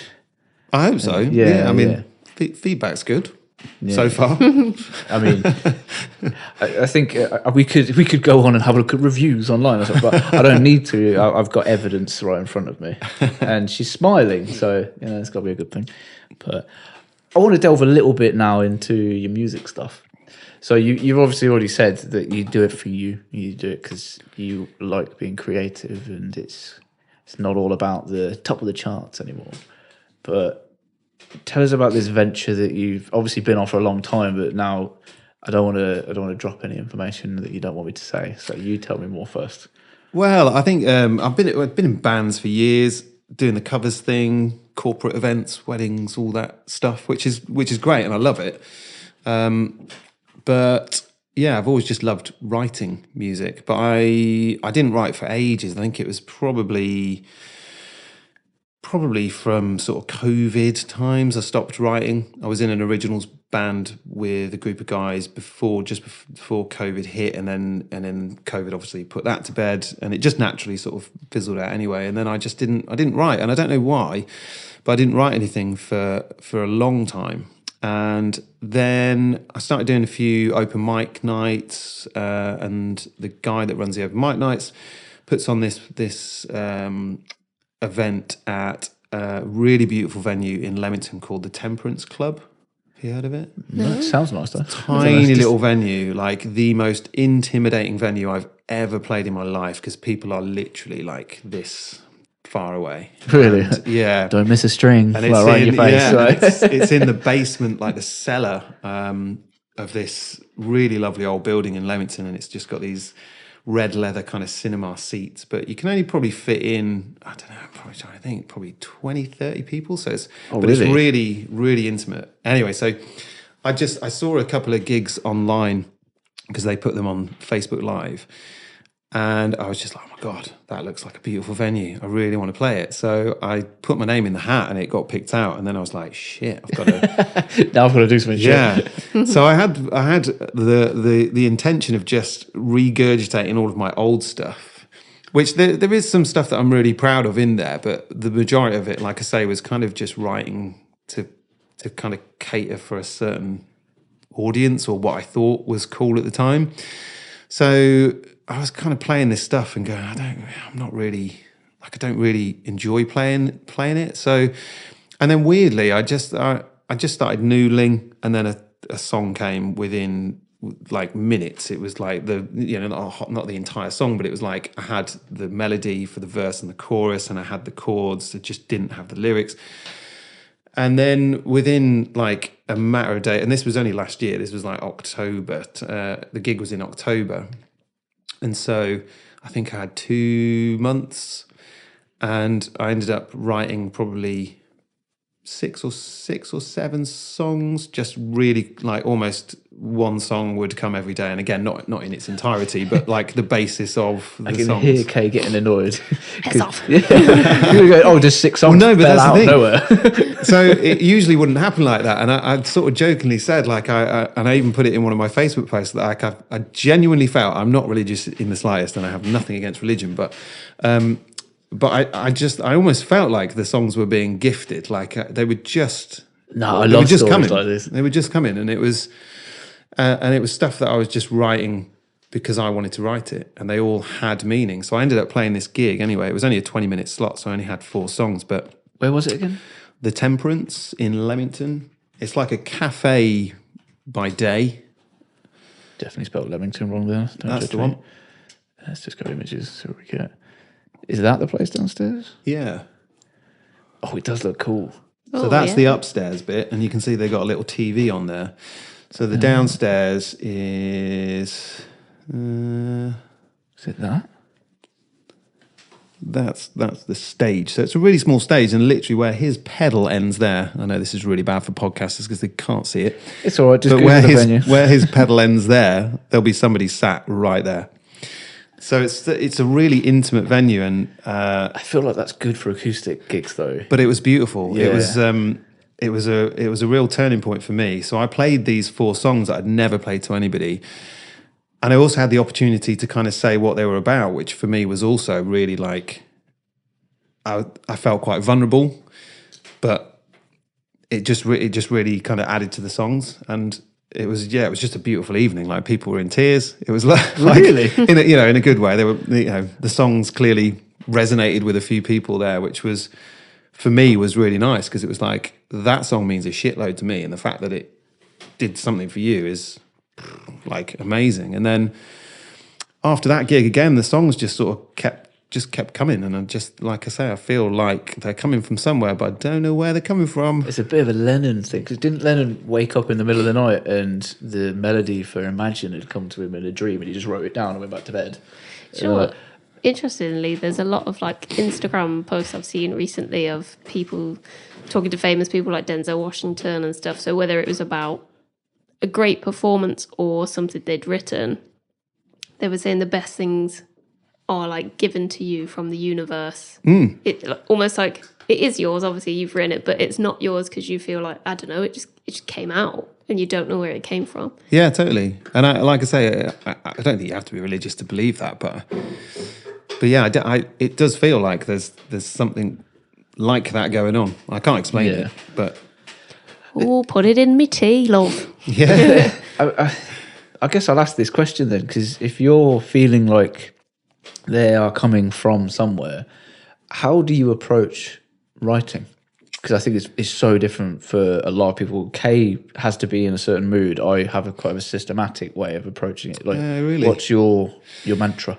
Most of the time, I'll start with just a chord progression. Like, I'll be playing one song, and then I'll just start playing something else totally differently, and then I'll go, oh yeah, that sounds good, let's run with it. And then, so most of the time I'll start off with a chord progression, and it might be that turns into the chorus, it might be that turns into the verse, don't know, just explore it. And then I'll just sing, just shite over the top of it. So you come up with a melody, and then the words just come out. And then sometimes there'll be a line, and that'll kind of hit home, and I'll be like, okay. And that most of the time will then give me an idea of what the song's about, where it's potentially going. And then I'll just sing rubbish over and over again in that kind of way until something just comes through. And sometimes it doesn't. Sometimes you go, nah, park it, and then you park it and you come back to it the next day and go, nah, that's rubbish, and get rid of it. It's just not worth spending too much time on. Yeah, that's interesting. And then sometimes you just get something that comes really quickly, and you're like, all right, I've got the melody, I've got a couple of lines of what the verse is going to be like, and then move into the chorus. And sometimes I'll have a good melody and I'll really like it, and I just can't think of the lyrics. So I put it away, and then I can just randomly be out on a dog walk, in the car, and then go, yeah, that's it. And then it comes. So then I try and record it on my phone or wherever, whatever I'm doing. And then come home, jump on the guitar, try it out, and then go from there. But yeah, so often for me, it's the guitar comes first, then the melody, and then the lyrics just kind of find their way out just through singing absolute trash over the top. Well, I think I was listening very intently there. I think it's interesting that you're saying how your songs can resonate so well, and you're more focused on the emotion of yourself. And if that resonates with people that are listening, great. But the way you write tends to follow that path as well. It's not like, I was saying sometimes I can be structured, but that's because I tend to sit in front of Logic or something, and that you've got a grid. Some people might sit down and go, right, circle of fifths. If that's my key, these are my chords that I could use within the key. Pick 1, 4, 5. That's a generic pop progression. I'm not that clever. But that's what I mean.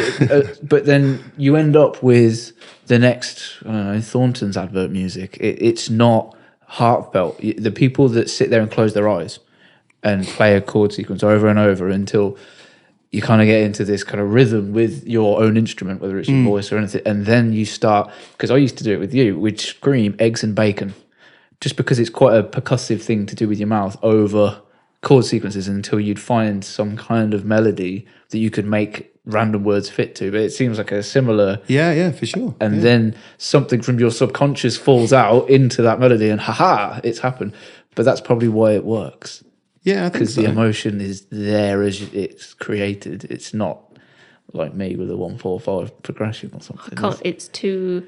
Yeah, Kay really doesn't like that. I kind of don't thing. like structure in any form.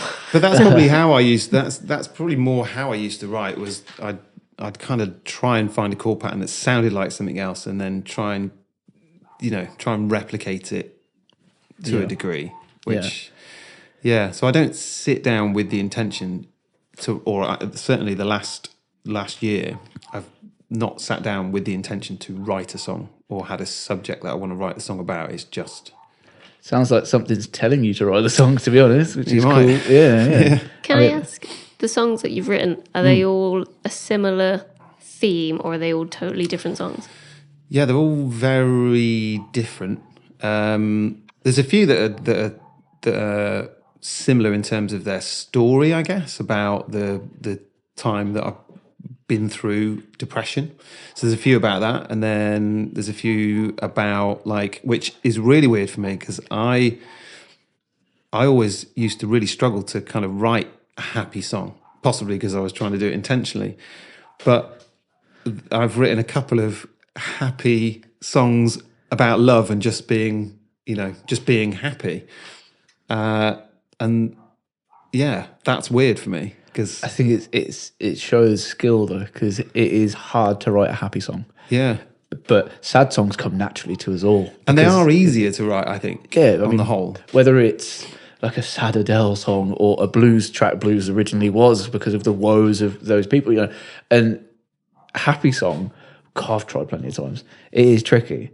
But without it sounding like super cheesy. Yeah, pretty much. Yeah, that's it. You sure Gary Barlow didn't give you some tips? No, I wish he had. Yeah. That would have been amazing, actually.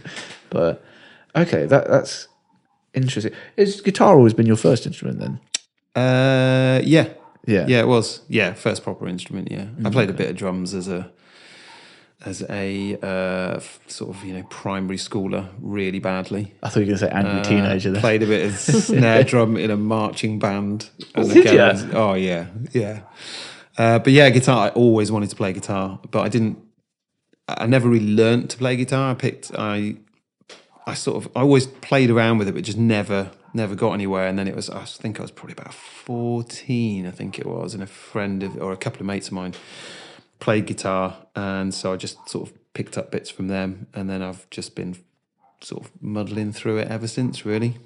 So I'm pretty, like I say, I'm not educated in, when people tell me to play chords, I know the open chords, but if you tell me to play a chord on a bar chord somewhere, I'll be like, what? Sorry, what? Where? Sorry, what? Haven't got a clue. What's it sound like?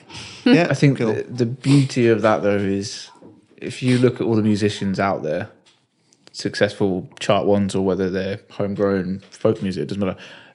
Not all of them are classically trained, can read sheet music. Like, that's not where music comes from. We've discussed this before as well. A lot of conventional pop things come from local folk music because it starts off at just that chap in the corner of the pub playing his guitar. This is what I enjoy while I've had 3 Guinness. And then that becomes quite popular in the village, and then the village they all tell other people about it. Then it grows, and that's how we get popular music. And that's why for me acoustics got this special place because it is where real music comes from in my eyes. That and piano and other things as well. But as much as sitting and making some drum and bass is quite fun, I don't think. Didn't you say is it your brother that did that? Yeah. Like, what happened? Because Kay has name dropped there to me before. Like, if you don't mind talking about your brother. No, not at all. He probably doesn't talk about himself as much as he should do. He was super successful when drum and bass was really at its height in the 90s, I guess it was it? Something like that? Yeah, it would have been 90s, wouldn't it? He was signed to a record label called Moving Shadow. Okay. With another friend of mine called Greg, so they went under the name of Rascal and Clone. They had released loads of records. They had a track on Grand Theft Auto. Did they? They used to travel all over sort of Europe and further afield, DJing at various different nightclubs and stuff. And I've probably seen them at some point. I just can't remember it. They were very hazy days. Around the 2016. What would you say is their most perhaps one most popular that we might know. The one there, I think Get Wild was one of their big ones, I think. Can you play it, Pete? I can. Please mind your ears. Let's just obviously for those on the podcast, you won't hear this, but You can skip the it. irony of that advert being for throat stuff. I'm going to skip in just so we're not. Yes, this is very classic of the era of early Chase and Status and stuff. This kind of drum and bass. I like it though. Like I'm not going to do it. So Kay told me that he kind of did a backwards version of you. Like he was doing this, and then he's kind of. I don't want to. Yeah, he tell just. the story for Yeah, you. no, he just. I think he just sort of fell out of love with probably more so with the traveling aspect of it. I think it sounds very cool, doesn't it, to travel? But I think they were literally getting on a plane, off a plane, in a car, to a club, in a car, on a plane, and then repeat. So they were traveling to these countries and probably not really seeing much of it. And I think it was fun for a while, but after a while, I think that would probably get a bit boring. I think when you're saying, I don't want fame, that's why I'm like, I don't particularly like the sound of that. Yeah. I'd rather just run a studio, just have people come to me. Yeah, and I think, nicer. and that's kind of where he's at now. Really, Yeah. he still produces music, but it's for his own enjoyment and his therapy, I suppose. It is like a therapy. Yeah, I say 100%. to Kay sometimes, I'll be having a bad day, like at work, or I'm just grumpy, and I'll go and play a guitar for 5 minutes. Let's be honest, it's longer than that. But then afterwards, you kind of come away feeling satisfied. But I feel like it's because I've switched my brain off. Because you can't play a guitar and think about the stuff that's been stressing you out. You kind of have to press pause on that and do it. But I don't know. It's hard to describe to anybody that's listening that doesn't play music what it can do for someone. They understand what it can feel like to experience music, but it's different. Because, I mean, watching your face then when you were talking about doing the gig at, what was it called again? The Temperance Bar. Yeah. Considering that was your first, you said it was your first gig in a long time. Oh, yeah, especially on my own as well. I mean, firstly, kudos. Like, I'd have been bricking it. Oh, I was. The video's there, you can watch it. I won't do that. I'll have a look later. But how did it feel? Yeah, it felt amazing. Like, it's a little, it's a beautiful venue, but it is just a little venue in a Doesn't matter. little town. It's the first one. It's everything. Yeah. But for me, it was a big gig, and I think 10 or 11 people that I knew turned up to watch it as well, which was really cool. And a few people that I didn't expect to see there turned up as well, which was really nice. Oh, nice. But yeah, it was so small, so intimate that it was absolutely petrifying. But it was beautiful because I could sort of see people sort of responding to it, and there were a couple of things. I think there was one song that I played that was basically telling the story of why I didn't leave the world, and then there was another song that I wrote about my father-in-law and kind of the experience of losing him and watching the process that kind of my wife went through with that as well. And she'd never heard those two songs, and a lot of my friends didn't really realise the whole place that I was at to write the other song. So it was it was an interesting night, and it was nice to be able to kind of put those things across. And I think some people were quite surprised actually at the stories behind them. I think some people, your friends, if you've been friends with them for years and you tell them you're a songwriter, they just kind of they sort of give up listening to the lyrics because it's just it's what Charlie does. He writes songs. But I think they couldn't not listen to the lyrics in that environment. And because I told the story beforehand, I think it painted a very real picture. So I think, it was... I'm glad I asked that question because obviously I thought, it's the adrenaline you get after doing a gig. You kind of get off, you got this tingly, kind of, I did it, I'm happy. But it seemed, the way you described it then, as more of a release. You kind of let the people that mean a lot to you that were there in. You kind of opened a bit of a door for them that they didn't realise. So it has a mixture of emotions for you after. I bet you went straight to the bar, didn't you? I did have a couple of pints that night. Not too many because I did have work the next day as well. Question. Might be too personal and you might not want to go down the lane. I was going to say, what opened that door of sadness, and how did you close it? The door of sadness in relation to not wanting to be here anymore. Yeah. I think it's a door that'll always be slightly ajar. I think that's just the way that I'm wired, if that makes sense. So I think I'm just susceptible to that thing. I don't know how to convey it. But in terms of kind of dealing with it, I think that particular song was... I'd always been through kind of up and down periods of, in terms of mood and depression and things. And but at that point, I'd got to a point where I was literally sitting down, contemplating how, when, where, what, who I was going to tell, how I was going to tell them.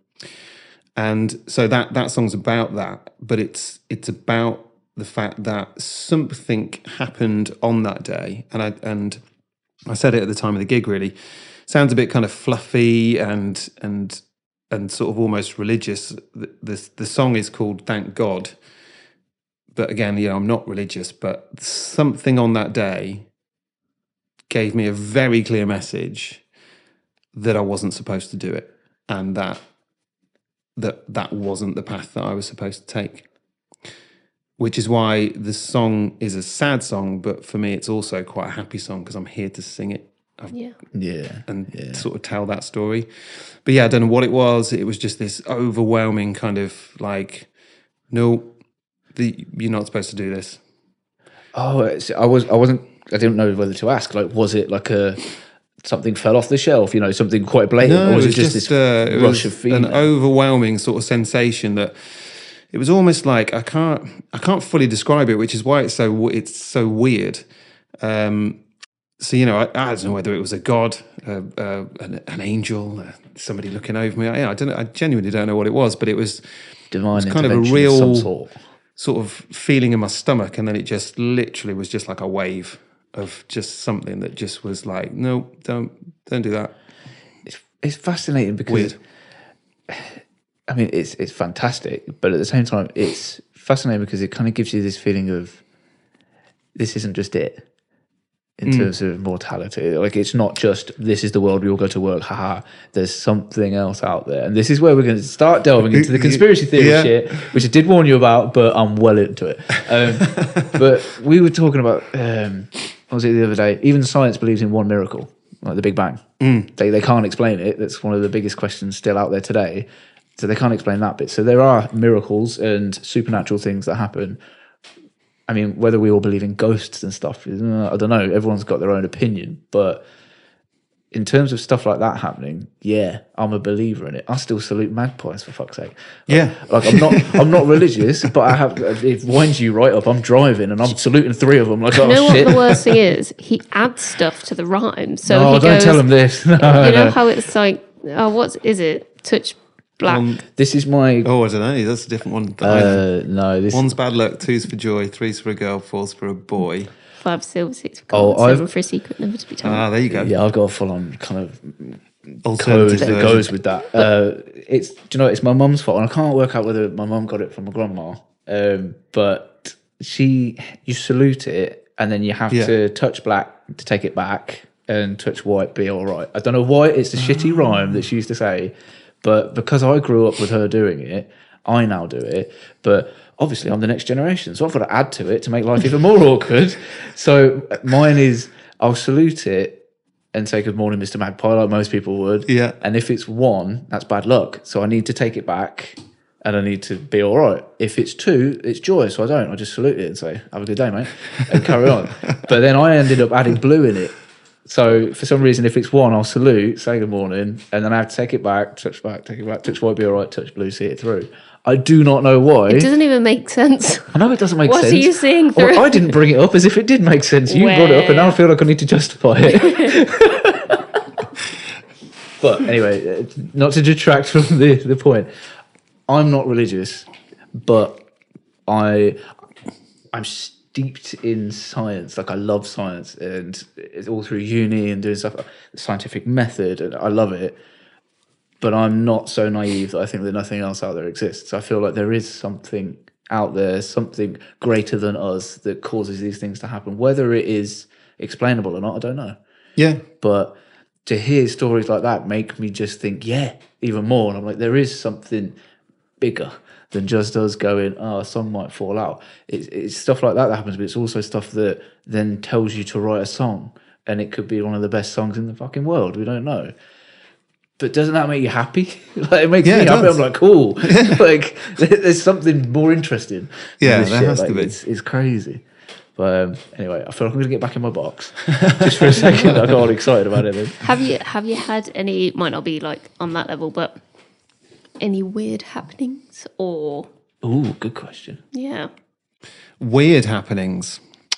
Well, I mean, I guess going back to your sort of how did I shut the door? So there's been lots of things I've tried and continue to do. I think I've said to you before, like I try lots of different therapies and things that are out there just to kind of, firstly, just see what they're about, because somebody might walk through my door and I might not be the right person for them, but I can go, oh, do you know what?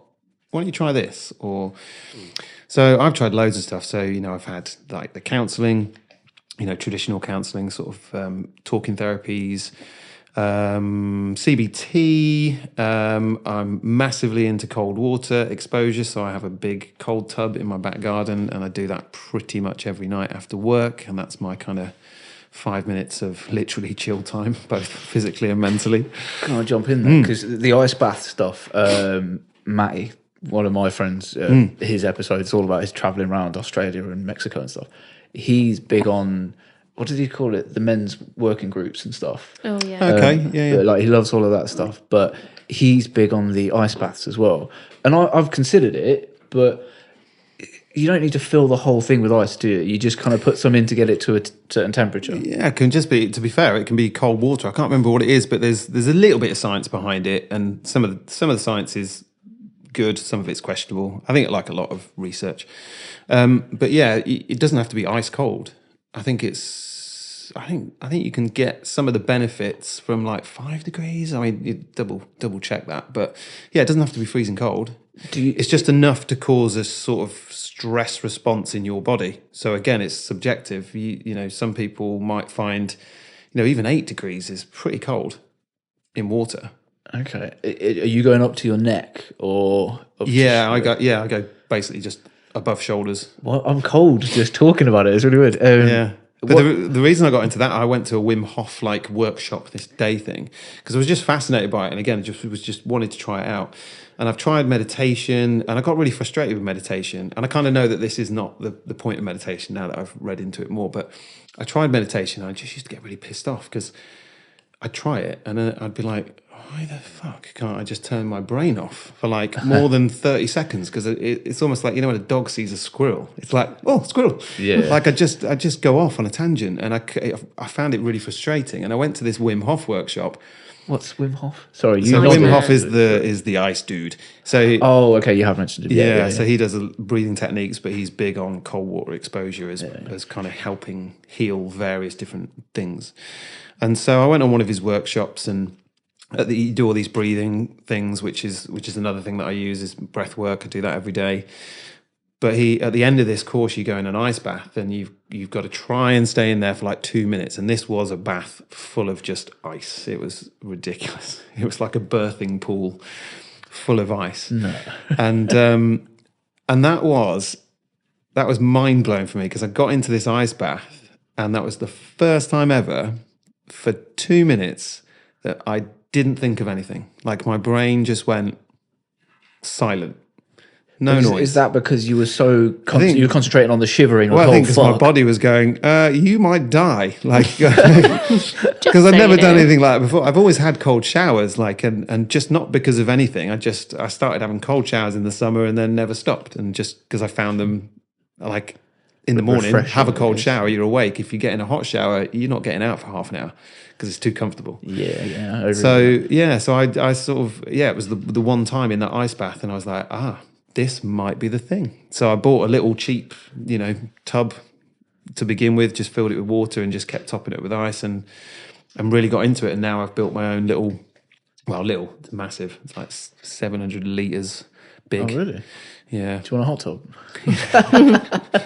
What's your opinion on red light therapy? Because I've seen a lot going on about that at the minute. People are a lot of people use it. They use it in. in sort of aesthetics and the beauty industry a lot as well, don't they? Because it's supposed to be really good for like skin.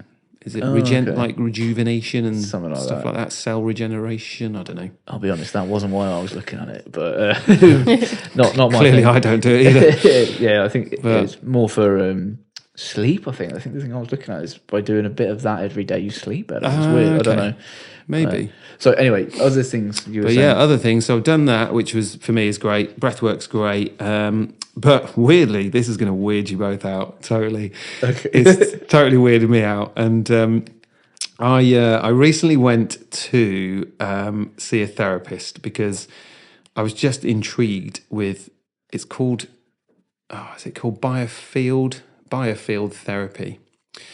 And part of the reason that it kind of piqued my interest was because they used tuning forks. Okay. So like vibration, music. I was like, this all kind of ticks my boxes. I was like, I'll go and just see what it's about. And so the really simple way of describing it, and forgive me if anybody is a therapist in this, and I've totally trashed your therapy, but like the theory I believe is that everything gives off a frequency. So the human body has a frequency, and I think there's a range that most humans give off within a certain range. It's all very similar. But to me, it makes sense that throughout life we experience traumas and events that potentially change the frequency of our body some way. And so this therapy is kind of to almost hit the reset button and kind of retune your vibration and just rebalance everything within the body. So all of your systems are in homeostasis, if that makes sense. And so anyway, like I say, I just went with a view of almost like, I'm just going to go and have a bit of a lie down, listen to some nice vibrations and singing bowls and just come out feeling totally zen. And that would be amazing. Anyway, I went in and the therapist in question, who's incredible at what she does, she also does a therapy called internal family systems. Have you heard of that? Nope. Okay. So again, in a nutshell, it's nothing to do with your family, as in your mum, your dad, your brother, and stuff directly. So it doesn't involve them, but it's almost a bit like a regression therapy where you go back and try and tap into, past experiences as a child or whatever, and then almost speak to yourself as you're speaking to yourself as the child at that time. Okay. Yeah, you're looking pretty No, weird. no. No, I did some of this in Absolutely not. like hypnotherapy. Yeah. Quite similar. So It sounds like a DMT trip without the DMT. Yeah. Or ayahuasca, really, because they go back and end up dealing with old issues that they didn't realise were an issue. Yeah, well, pretty it's the much, same sort of principle, but without the ayahuasca and stuff. the drugs. That was Matty. So I went there thinking that this would just be a nice little relaxation, and anyway, she started sort of hitting these different frequency tuning forks, and she hit this one, and I just burst out into tears. It was the weirdest thing ever. Like, she hit it once, and I felt that, when you're just about to kind of cry, I had that feeling, and I was like, that kind of stone here, don't you? Yeah, started sort of getting that choky feeling in the throat, and obviously she could see that I was on the verge of it, but she hit it again, and I was like, right, I've got to let it go. So I let it go and just burst out into tears. Not very nice of her to hit it again. Yeah, rare repeatedly. It's weird. Did you find out what frequency it was? No, I'm going to find out. But she then said to me, she said, did something happen to you around the age of 10 to 12? But just before she said the ages, the number 10 came into my head. And it was so weird. Like, I was like, what? Hang on. How the hell does she know that? And so I just went with it anyway. And we went through this session, and it was just bizarre. I can't explain it, but I saw I saw myself as like a 10-year-old boy. It was the weirdest thing ever. I remember exactly what I was wearing at the time. We talked through a particular thing that happened. It wasn't a traumatic incident at all, but it was just something that clearly was there. And it was just a memory of me and my brother when we were younger, like getting into our house because we'd been locked out because nobody left a key for us. And so like it was a, you know, I remember it being quite a funny experience at the time. But so yeah, we talked through that, and then I saw like this green cloth colour, and it was basically my nan's headscarf. It was really weird. And so like I kind of went away from this thing thinking, what the fuck just happened to me? Like it was so weird. Like, how can a tuning fork do something? Yeah. And so I was like, I have to go back and I have to explore it. I don't know why, because I'm not looking for an answer. Like, but it was so vivid and just something I was not expecting. I was like, well, I just have to see what else happens. So I've been back a few times, and every time has just been mind bending in terms of like. That's strange. Even just hearing about it, it feels like, you know, if you discovered you had a superpower. You'd be like, I don't know how I'm now Spider-Man, but I'm going to keep doing it. It's kind of like... and it sounds totally crackers. And I remember speaking to my wife about it fairly recently. I did the first one and I kept quiet because I was like, I don't know, how do I say this without her going, we need to get you locked up? But she was clearly very supportive. But yeah, and then the second time I just had to tell her because it was just like, like my nan was really sort of prevalent, is that the word to use? Like really, or present, just really present in a lot of those memories, which is probably the song that I'm going to play. And then weirdly, after that particular session, I about 2 days later was playing around with the song, and again got the kind of melody and the sort of chord progression, and then I woke up at like 4:30 in the morning because I couldn't sleep, and wrote the lyrics, which were about my nan. Oh, shit. Weird. I'd definitely say find out what frequency that is. Yeah. Because you could find out what note the frequency is. But it was, it was so weird. Every time she hit it, it was like, oh, God. Yeah, do you know what's interesting? I had taught a singing lesson the other day, and I was just like, right, we're just going to hum upscale, like part of the warm-up. And this lad, well, grown man, just was like, grabbed this tissue and he was like, I don't know what's wrong with me, but now I'm crying through the humming. And there has been a few times, I couldn't tell you what note or pitch it is, that I've sang something and it's made me cry. And I'm like, whoa, like this overwhelming. I totally get that. It's weird, isn't it? Yeah, very strange. Like, why? And interesting that it didn't come back as a negative thing for you. If anything, perhaps nice. Yeah, it was... Yeah, since those sessions, weirdly, it's like something's released, like in a good way. Like, it's strange. But I didn't go there with anything to release, and I've been in a very, very good place, like mentally and physically, for a good few years. So it's not like I went there with a problem to solve, but clearly my body was like, nope, you need to get rid of that, or you need to, I don't know, it's weird. Deal with it. It's like you've discovered a phone number. Like if you ever need to delve into some past, you can just kind of go, I'm going to go do this and I'll get there. But I'm listening to you talk about it and going, Matty, if he's listening to this, he's probably sat there going, I told you. Because he does. He runs these men's groups where obviously there's this mentality in society at the minute that men don't open up enough and all that kind of stuff. So he lived on, what was it called? Like a self-sustaining compound in Mexico. Oh, wow. And he just lived there with his Mrs. Kim, or his fiance, I should say. And they just lived there for a while. And it was a retreat where they could have these ayahuasca experiences. But it wasn't just that. It was, they'd sit and have, is it sound bowls? Yeah. So they call it, and he'd do stuff like that. And he's now come back and he runs little events like that for people, and he's buying all of these instruments, and he's straight down that avenue, and he knows that it can be that effective. But I don't, the first thing you said was, oh, you two are going to think I'm really weird now for saying this, but like I said, I'm a bit nerdy, and firstly, we all know smells can evoke memory. So why is it weird that sound can. It's not. It's just a different vehicle. Yeah, it's a different vehicle. I think to be fair, that's probably just my defense mechanism coming out, going like, yeah, well, it's you. Don't judge me. But Yeah. the thing is, I find it fascinating because I did a lot on wave theory from a master's degree, and everything is made up of atoms, and atoms follow wave theory, compression, decompression of particles, whether that's air particles, i.e. sound, or whether that's matter. So we are all just balls of this buzzing stuff.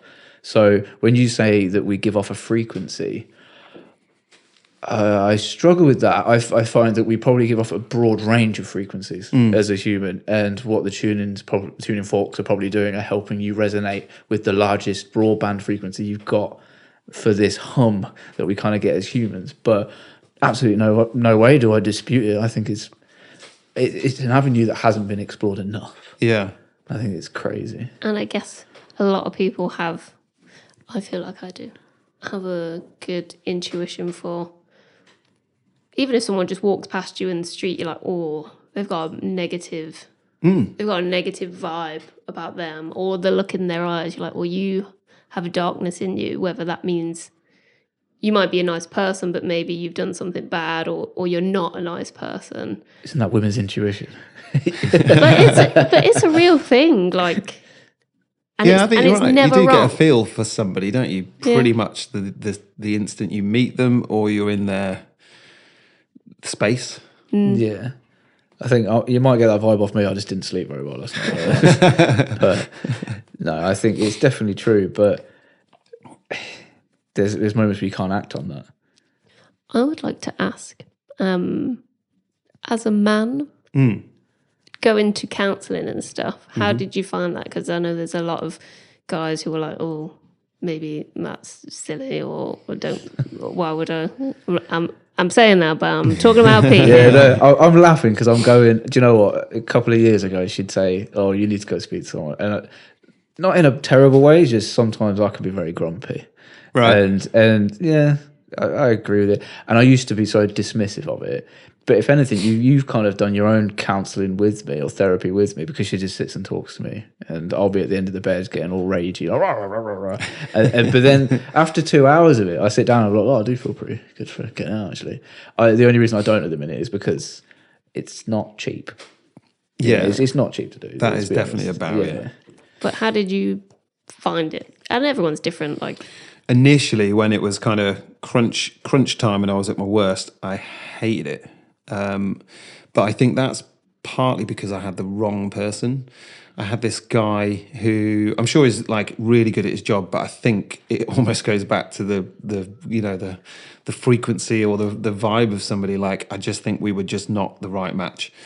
And so I actually found him really quite frustrating, to the point where I was like, I'm fucking paying you a lot of money and you're just sitting there wanting me to speak. And you're just going to listen to me. Like, I want some advice. I want something back, and that's clearly not the point. But that's the sort of the space that I was in, and we just didn't click. So I didn't feel like I could really talk to him.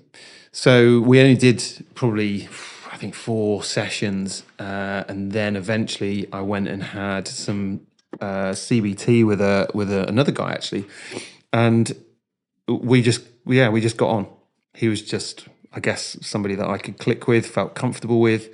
So I do see a lot of value in counselling, psychotherapy, talking therapies, but it's not for everybody. And so I think it is a case of try it. If it doesn't work for you, then just find something else. Like, it could be the sound therapy thing that I'm exploring at the minute. It could be the ice bath. It could be the breathing. I think it's just finding what works for you. But I do see a lot of value in counselling, but unfortunately it is not accessible to everyone, whereas cold showers, breathing, it's pretty accessible, and there's a lot of free resource out there to try it at least. I think it's interesting you asked for a male perspective on something, because really there is a very big stigma. Oh, there is. That blokes suck it up and crack on. Yeah. Or get on with it, man up. Man up being the pinnacle term that everyone says about it. There's definitely a shift, though. I think there is a massive shift now. I think, doing what your friend's doing, getting groups of men together to share that experience, not necessarily talking all the time about stuff, but just exploring stuff, collectively as a group of men. But I think it's hard for both men and women. I think it's just in different ways. But I think there is probably still more of a stigma about men talking and showing signs of weakness, but I definitely think it's changing. Yeah, I think I hid it from a lot of my friends for a long time, but not necessarily because I was worried about them thinking that I was some sort of weak person, but just I was a little bit embarrassed about it. I think probably just a little bit embarrassed that I was going through it, and felt a little bit guilty that I was going through it, because on the surface, if you look at my life, I'm very fortunate to have a good career, a good business. I've got beautiful children. I've got a beautiful wife. I've got a good family. So on the surface of it, like, what the fuck have you got to be depressed about? So I felt almost embarrassed to kind of say, I'm really struggling and I don't know why. Well, that's a big thing that Kay made me realise, really, is I can get you say I'm probably on the spectrum somewhere, don't you? Like, He's definitely got autism. I say that with love, but you do. I don't like last minute changes to things, which is the only thing that you've said that I'm kind of like, oh, maybe she's right. But I find it hard to empathise sometimes with other people, and when I'm there going, oh, it's only something little, like you might be grumpy about something, and I'm like, that's nothing. Like, why are you grumpy about it? You had to really hit home to make me realise that, well, my version of a 3 could be your version of a 10. But just because it's my version of a 3 doesn't mean I need to dismiss it. And that's what I have real trouble with. But it's getting there. You're smiling so much. Is it? But yeah, so what I meant by that is, I haven't got anything to really moan about. Like, all right, therapy is expensive. The only reason I'm saying that is because we just bought a house like 6 months ago. So I'm like, give me some time. But when it comes to actually opening up and saying, although things seem fine, or I might need to talk to someone about being grumpy all the time. Yeah. Although probably. I will say, like, there was loads of things I could have gone to therapy for in the past, but I had to get to a point where, like, when me and Pete were first together, like, before that, I'd gone through so much that it's like I'd hit the tip of the iceberg. And I was like, I can't cope with myself in my head. Like, I can't, I'm thinking all these things and feeling all these things that I don't want to feel. And I know that they're irrational. Like, I wouldn't want to work downstairs and Pete was 2 floors up, because I'd be like, what you doing? Who you messaging? And that was, and before, and previously I'd be like, I totally trust you unless you give me a reason not to trust you. But it's like I'd just turned into a different person. Wow, yeah. But that's sometimes based on previous events, which is why I was all right with it, really. What you didn't know is that I was deep in the world of management corporate-wise, and I was upstairs stressing out, like, I just needed this on the meeting, and you're worried about that. And I'm like, but why are you worried about that? I'm stressing about this. I guess in hindsight, like, obviously it wasn't to do with you, but I had to get to a point where I couldn't manage myself mentally. That I was like, so I've tried to help myself and I can't. And now, like, the same thing as you. Like, I went to see a therapist and I was like, exact same thing. Like, you're just listening to me. Like, give me something back. Yeah. And you do have to find the right person. And now I feel so much more like me. But Good. if I hadn't have had that moment of breakdown in my brain, probably never would go. Would have never gone, because I'd be like, I'm all right. Yeah, these bad things happen, but I'm okay. Which is where I'm still experiencing the stubbornness. One day, it probably will. I think my opinion of it itself has changed. Like, I'm not like, oh, it's really good matter. That's not like that anymore. At the minute, I am just a case of when the time is right. And and I think it has to be right as well. Yeah. Yeah. But I think I'd be going for very different reasons than you two have said. Mine is more being able to tolerate the world. She doesn't leave the sponge where I want the sponge. All right, I'm not that bad. But yeah. But it's interesting that we've touched on emotion. This is my broadcasting way of bringing us back into... we've touched on emotion there.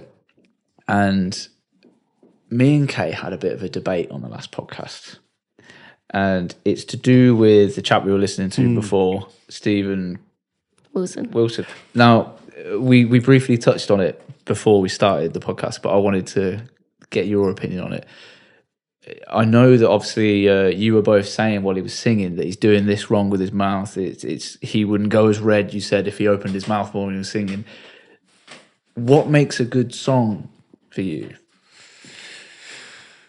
I think it's just like honesty. I think honest lyrics, like authentic. So ideally, somebody who's singing a song that means something to them. They don't necessarily, even have to have written it in that regard. Just as long as they can kind of convey what the song's about. But yeah, if you're talking just about a song, for me, it has to be an honest account of somebody's experience. Okay, cool answer. Yeah. So a follow-up to that is, does imperfection matter during that? No. No. For those of you just listening, I'm pointing at Kay.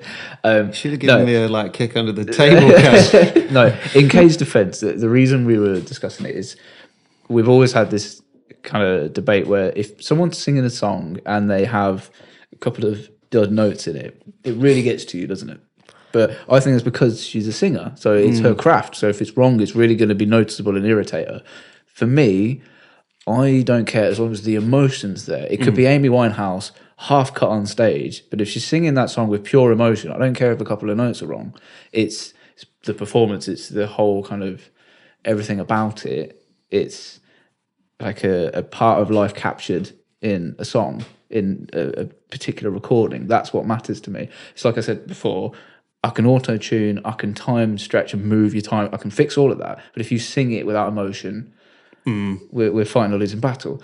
But Kay was quite certain on her view. Would you like your chance to speak? I'll shut up. Well, I've been thinking about this since our podcast. Oh dear, what have I done? So if people are off key, obviously I notice it, probably because of my job. All day I'm trying to correct things and, this placement, let's change that. But then I thought back to what I was saying before, when my voice went and had a turbulent relationship with the person that I was in a band with, who was my best mate, and he'd basically found another singer and fancied her and wanted her on all the gigs he'd booked me for. So instead of saying A true gent. Sorry. Yeah. Instead of just booking her more gigs, he just started being really mean, and he was like, "Oh well, you can't. You'd already booked me for 4 gigs in a row, and then went, well, you can't do that. You're too pitchy. I'm gonna get her on the gig, basically." And that really stuck with me, and I thought, obviously that's really horrible, but maybe I am pitchy. I hadn't actually had any training, vocal training, and now what I think one of the things I think is almost to be a good singer, I need to be perfect. I need to be flawless. And I know there's things that I'm not that strong at. So I'm constantly right, I want to be the best singer I can be. I'm going to work on that bit. I'm going to get good at that. And that's what I'm going to almost be addicted to. That's the thing I'm going to work on the most. So I notice it probably from that comment and all the vocal trauma around that. And because of my job, I would absolutely rather watch somebody sing a song and cry and maybe go wrong, but be crying and mean it, than it be perfect and be completely emotionless. So there is a balance. But people like Pete Doherty, just fucking awful. He's just singing totally off key the whole time. Yeah, can't disagree with that one. If they're totally off key all the time, I would agree that matters a lot. Yeah, but if it's just little cracks or little pitch here and there, but the performance is there, the emotion's there, and it's genuine. Do you know, I'll take a knee a bit, and I'll admit, because I do you know what? There's Pentonville Rock by Pete Doherty, Baby Shambles. It's barely coherent. You can't even really tell what he said, but he wrote it I think the backstory means a lot to a song. He wrote it in prison with one of his cellmates but it sounds like some pirate sea shanty kind of song, but with a bit of an indie vibe. And it should have stayed in prison. But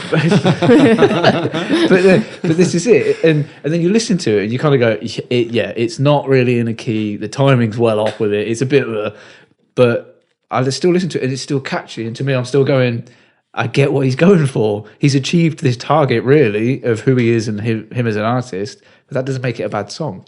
But I will admit, if I listen to a song and there's 90% of it's dud notes, then I'm probably going to turn it off. Yeah. But I think the thing is, I'm not trying to bring this up. It's interesting to ask everyone that comes. I think it's really interesting hearing people's answers, because our chap that did the last podcast, he gave me a very different answer, really. But we'll go into that another time. I've always watched you singing and strive for perfection, like you said. And I think it's interesting sitting here and you hearing all of these people going, no, the perfection isn't what I'm bothered about. It's the performance. And you've got the ability to perform, haven't you? I know you have, in terms of bringing out this emotion. But if you stay in your head and think about the perfection, it's stopping you. Yeah. Yeah. But it's a gift There and a we curse. go. which is why I'm pushing. We said it, didn't we? Beginning of 2025, I'm going to light a fire under her bum as well, because she needs to get music out. You need to get music out. Good. And it's going to be cool. I can't wait. And so do you. Yeah. We'll see. Trio of dreams. We'll see. I mean, I'll be putting like electronic stuff out there, but acoustic stuff, we'll see. Work people listen to this podcast, so I'm a bit like, we'll see. But Yeah, let's pause for 2 seconds. Hang on. Okay, we are back, and in the interim, we have just set up for the live lounge scenario in the other room. I think Charlie's set up with his guitar ready to go, and we're excited. I think it's the first one, and I hope there's going to be loads more. And yourself, Charlie, if you've got more, please do come back and show us. Yeah, it'd be awesome. So I'm going to hand over to you. Tell us a little bit about the song and what it is you're going to be performing. Cool. So this is a song that I alluded to earlier. It's about my nan. It doesn't really have a title at the minute, but yeah, it's about when we sadly lost her to Alzheimer's, and it's kind of a song picking up on memories of us as kids and cousins, and trying to remind her of the things that she did for all of us. And then I referred to her as Japonica. Her name was Margot, but I referred to her as Japonica because when we were kids, she used to kind of tell us that if we didn't wear our coats and our hats when we went outside, that we would catch Japonica. So as kids, we thought this was some like evil virus that would, kill us off. It turns out that it is just a Japanese flower. So I kind of I wanted to put Japonica in there because that was kind of a bit of her kind of personality, really, was that she was always a little bit mischievous and would say things that, just to wind people up. And yeah, so I referred to her kind of spirit, if you like, as Japonica. So maybe Japonica might be the title to the song. Who knows? So here we go.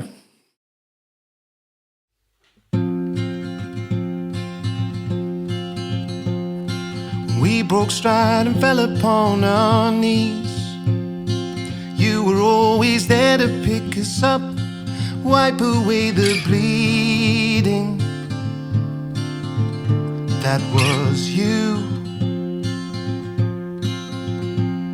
Shelling greens on your fireplace. You would always warm the room with the sunburned smile on your face. That was you. Something made you lose the time. You're vacant. Smile is what you leave behind. The memories just can't find you here. Japonica, don't you leave. Japonica, don't you leave. Just plant one more seed. When we were young and felt just out of reach, you would always find the words that pick us up, put us back on our feet. that was you. And everywhere we go, they know your name. You would always talk a while, your voice just like a lullaby. That's your fame. That was you. Something made you lose the time. You're vacant. Smile is what you leave behind. The memories just can't find you here. Japonica, don't you leave. Japonica, don't you leave. Just plant one more seed.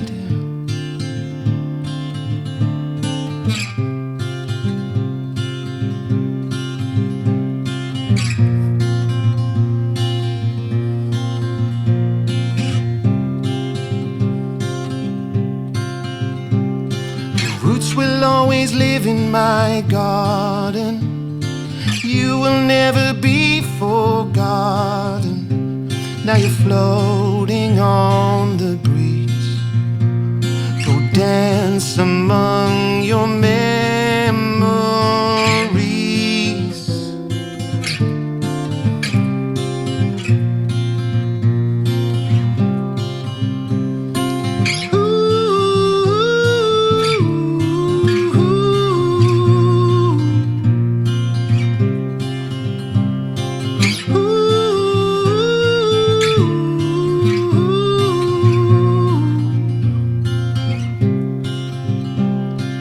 Something made you lose the time. You're vacant.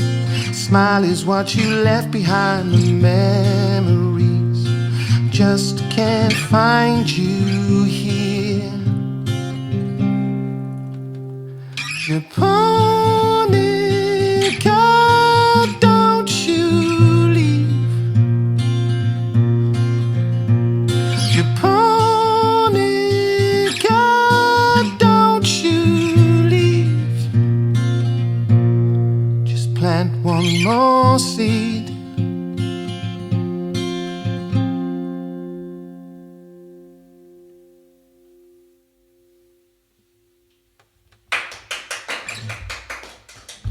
Okay, so after a brief reset, we are back and we're going to go for another song. I feel spoiled.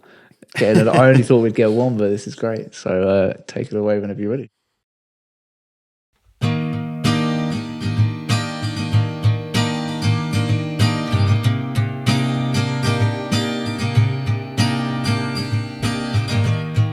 Stop the world, I've had enough. I wanna get off it again and again.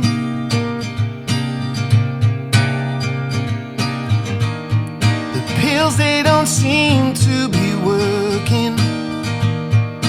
They just keep fucking with my brain.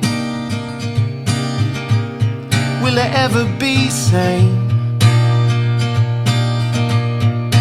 Then I saw you. I saw you. I saw you. Thank God I saw you.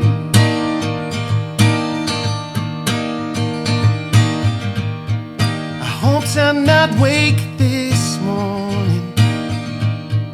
I didn't want to see the sunlight again.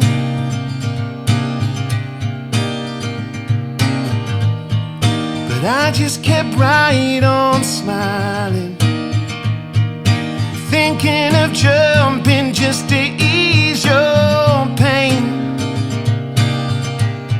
Will I ever be the same? Then I saw you. I saw you. I saw you.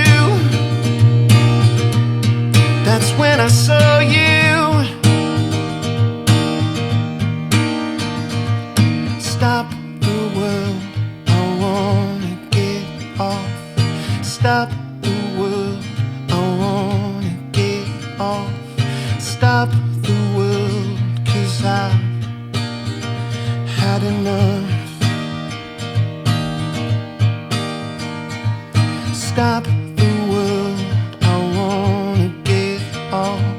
Stop the world, I wanna get off. Stop the world, 'cause I've had enough. Then I saw you, I saw you, I saw you, I saw you, I saw you, I saw you.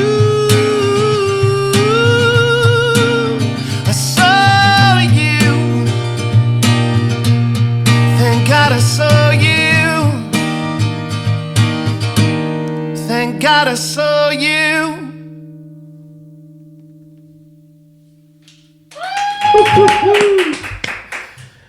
Where are these coming from? I don't know. Oh my day! Oh yeah, that's a valid point. Yeah. Honestly, like these are all incredible. Thank you. I genuinely, at one point, I was listening to it then, and I went, I genuinely feel honoured that I'm getting to record this right now. I'm annoyed that no one else is here to clap. I know, but the thing is, it's capturing the performance again. Like I can feel the emotion. I was turning around every now and then, looking at you. You didn't have your eyes open for half of it. No, which is weird because I don't always keep my eyes closed, but I just But it's like we've said, you're really feeling it, and it shows. I feel it myself. It's great, and in a really nerdy way. Watching obviously the waves as you sing, I'm watching like the sustain of some of the notes, and then you get a small tremolo towards the end, which is awesome. But when you watch the wave come, it's perfectly even, and I'm going, this is because it's his job. He knows what he's doing here. That's why. It's the training. Yeah. But no, it's fantastic. Okay, we are back after taking 5-10 minutes off just to reflect on what's just happened. And grab a tissue. I know, yeah, I think Kay just got really emotional. Even I was sat there thinking, holy shit. Like, after speaking to you for 2 hours, I wish we'd done that first, because I'd have just spoken to you for 2 hours about that, to be honest. But, yeah, I mean, that was insanely good, and I can't wait for this episode to be out there in the world for people to hear it and know more about you and your job and what you do, but also the artist you're about to become, even if you're too modest to admit it. Thank you. Yes. It's true. Anything to add, Kay? I think I've tried to summarise a bit there. I don't have any words. Like, all my words have left in a nice way. And that was amazing. Thanks. Oh, Yeah. You got a big smile on your face. It's nice. It's so good. So good. And I'm hoping that if more of these songs come to you from another dimension, like you said, you'll come and show them and let us hear them. That'd be I've got amazing. lots, so Good. Cool. we will be Crying for drip hours. feeding shortly. Sounds good. Right, I think, that's been a decent length podcast there, actually. We've been talking a lot. Tell everyone how they can find you and whereabouts and websites and stuff. Okay, so for therapy side of things, you can find me at CW Sports and Laryngeal Therapy.co.uk, or even more simpler for the vocal side only is the vocdoc.co.uk. And then if you're just interested in my singer-songwritery stuff, at the moment it's just Instagram, which is CharlieWard_singer-songwriter on Instagram.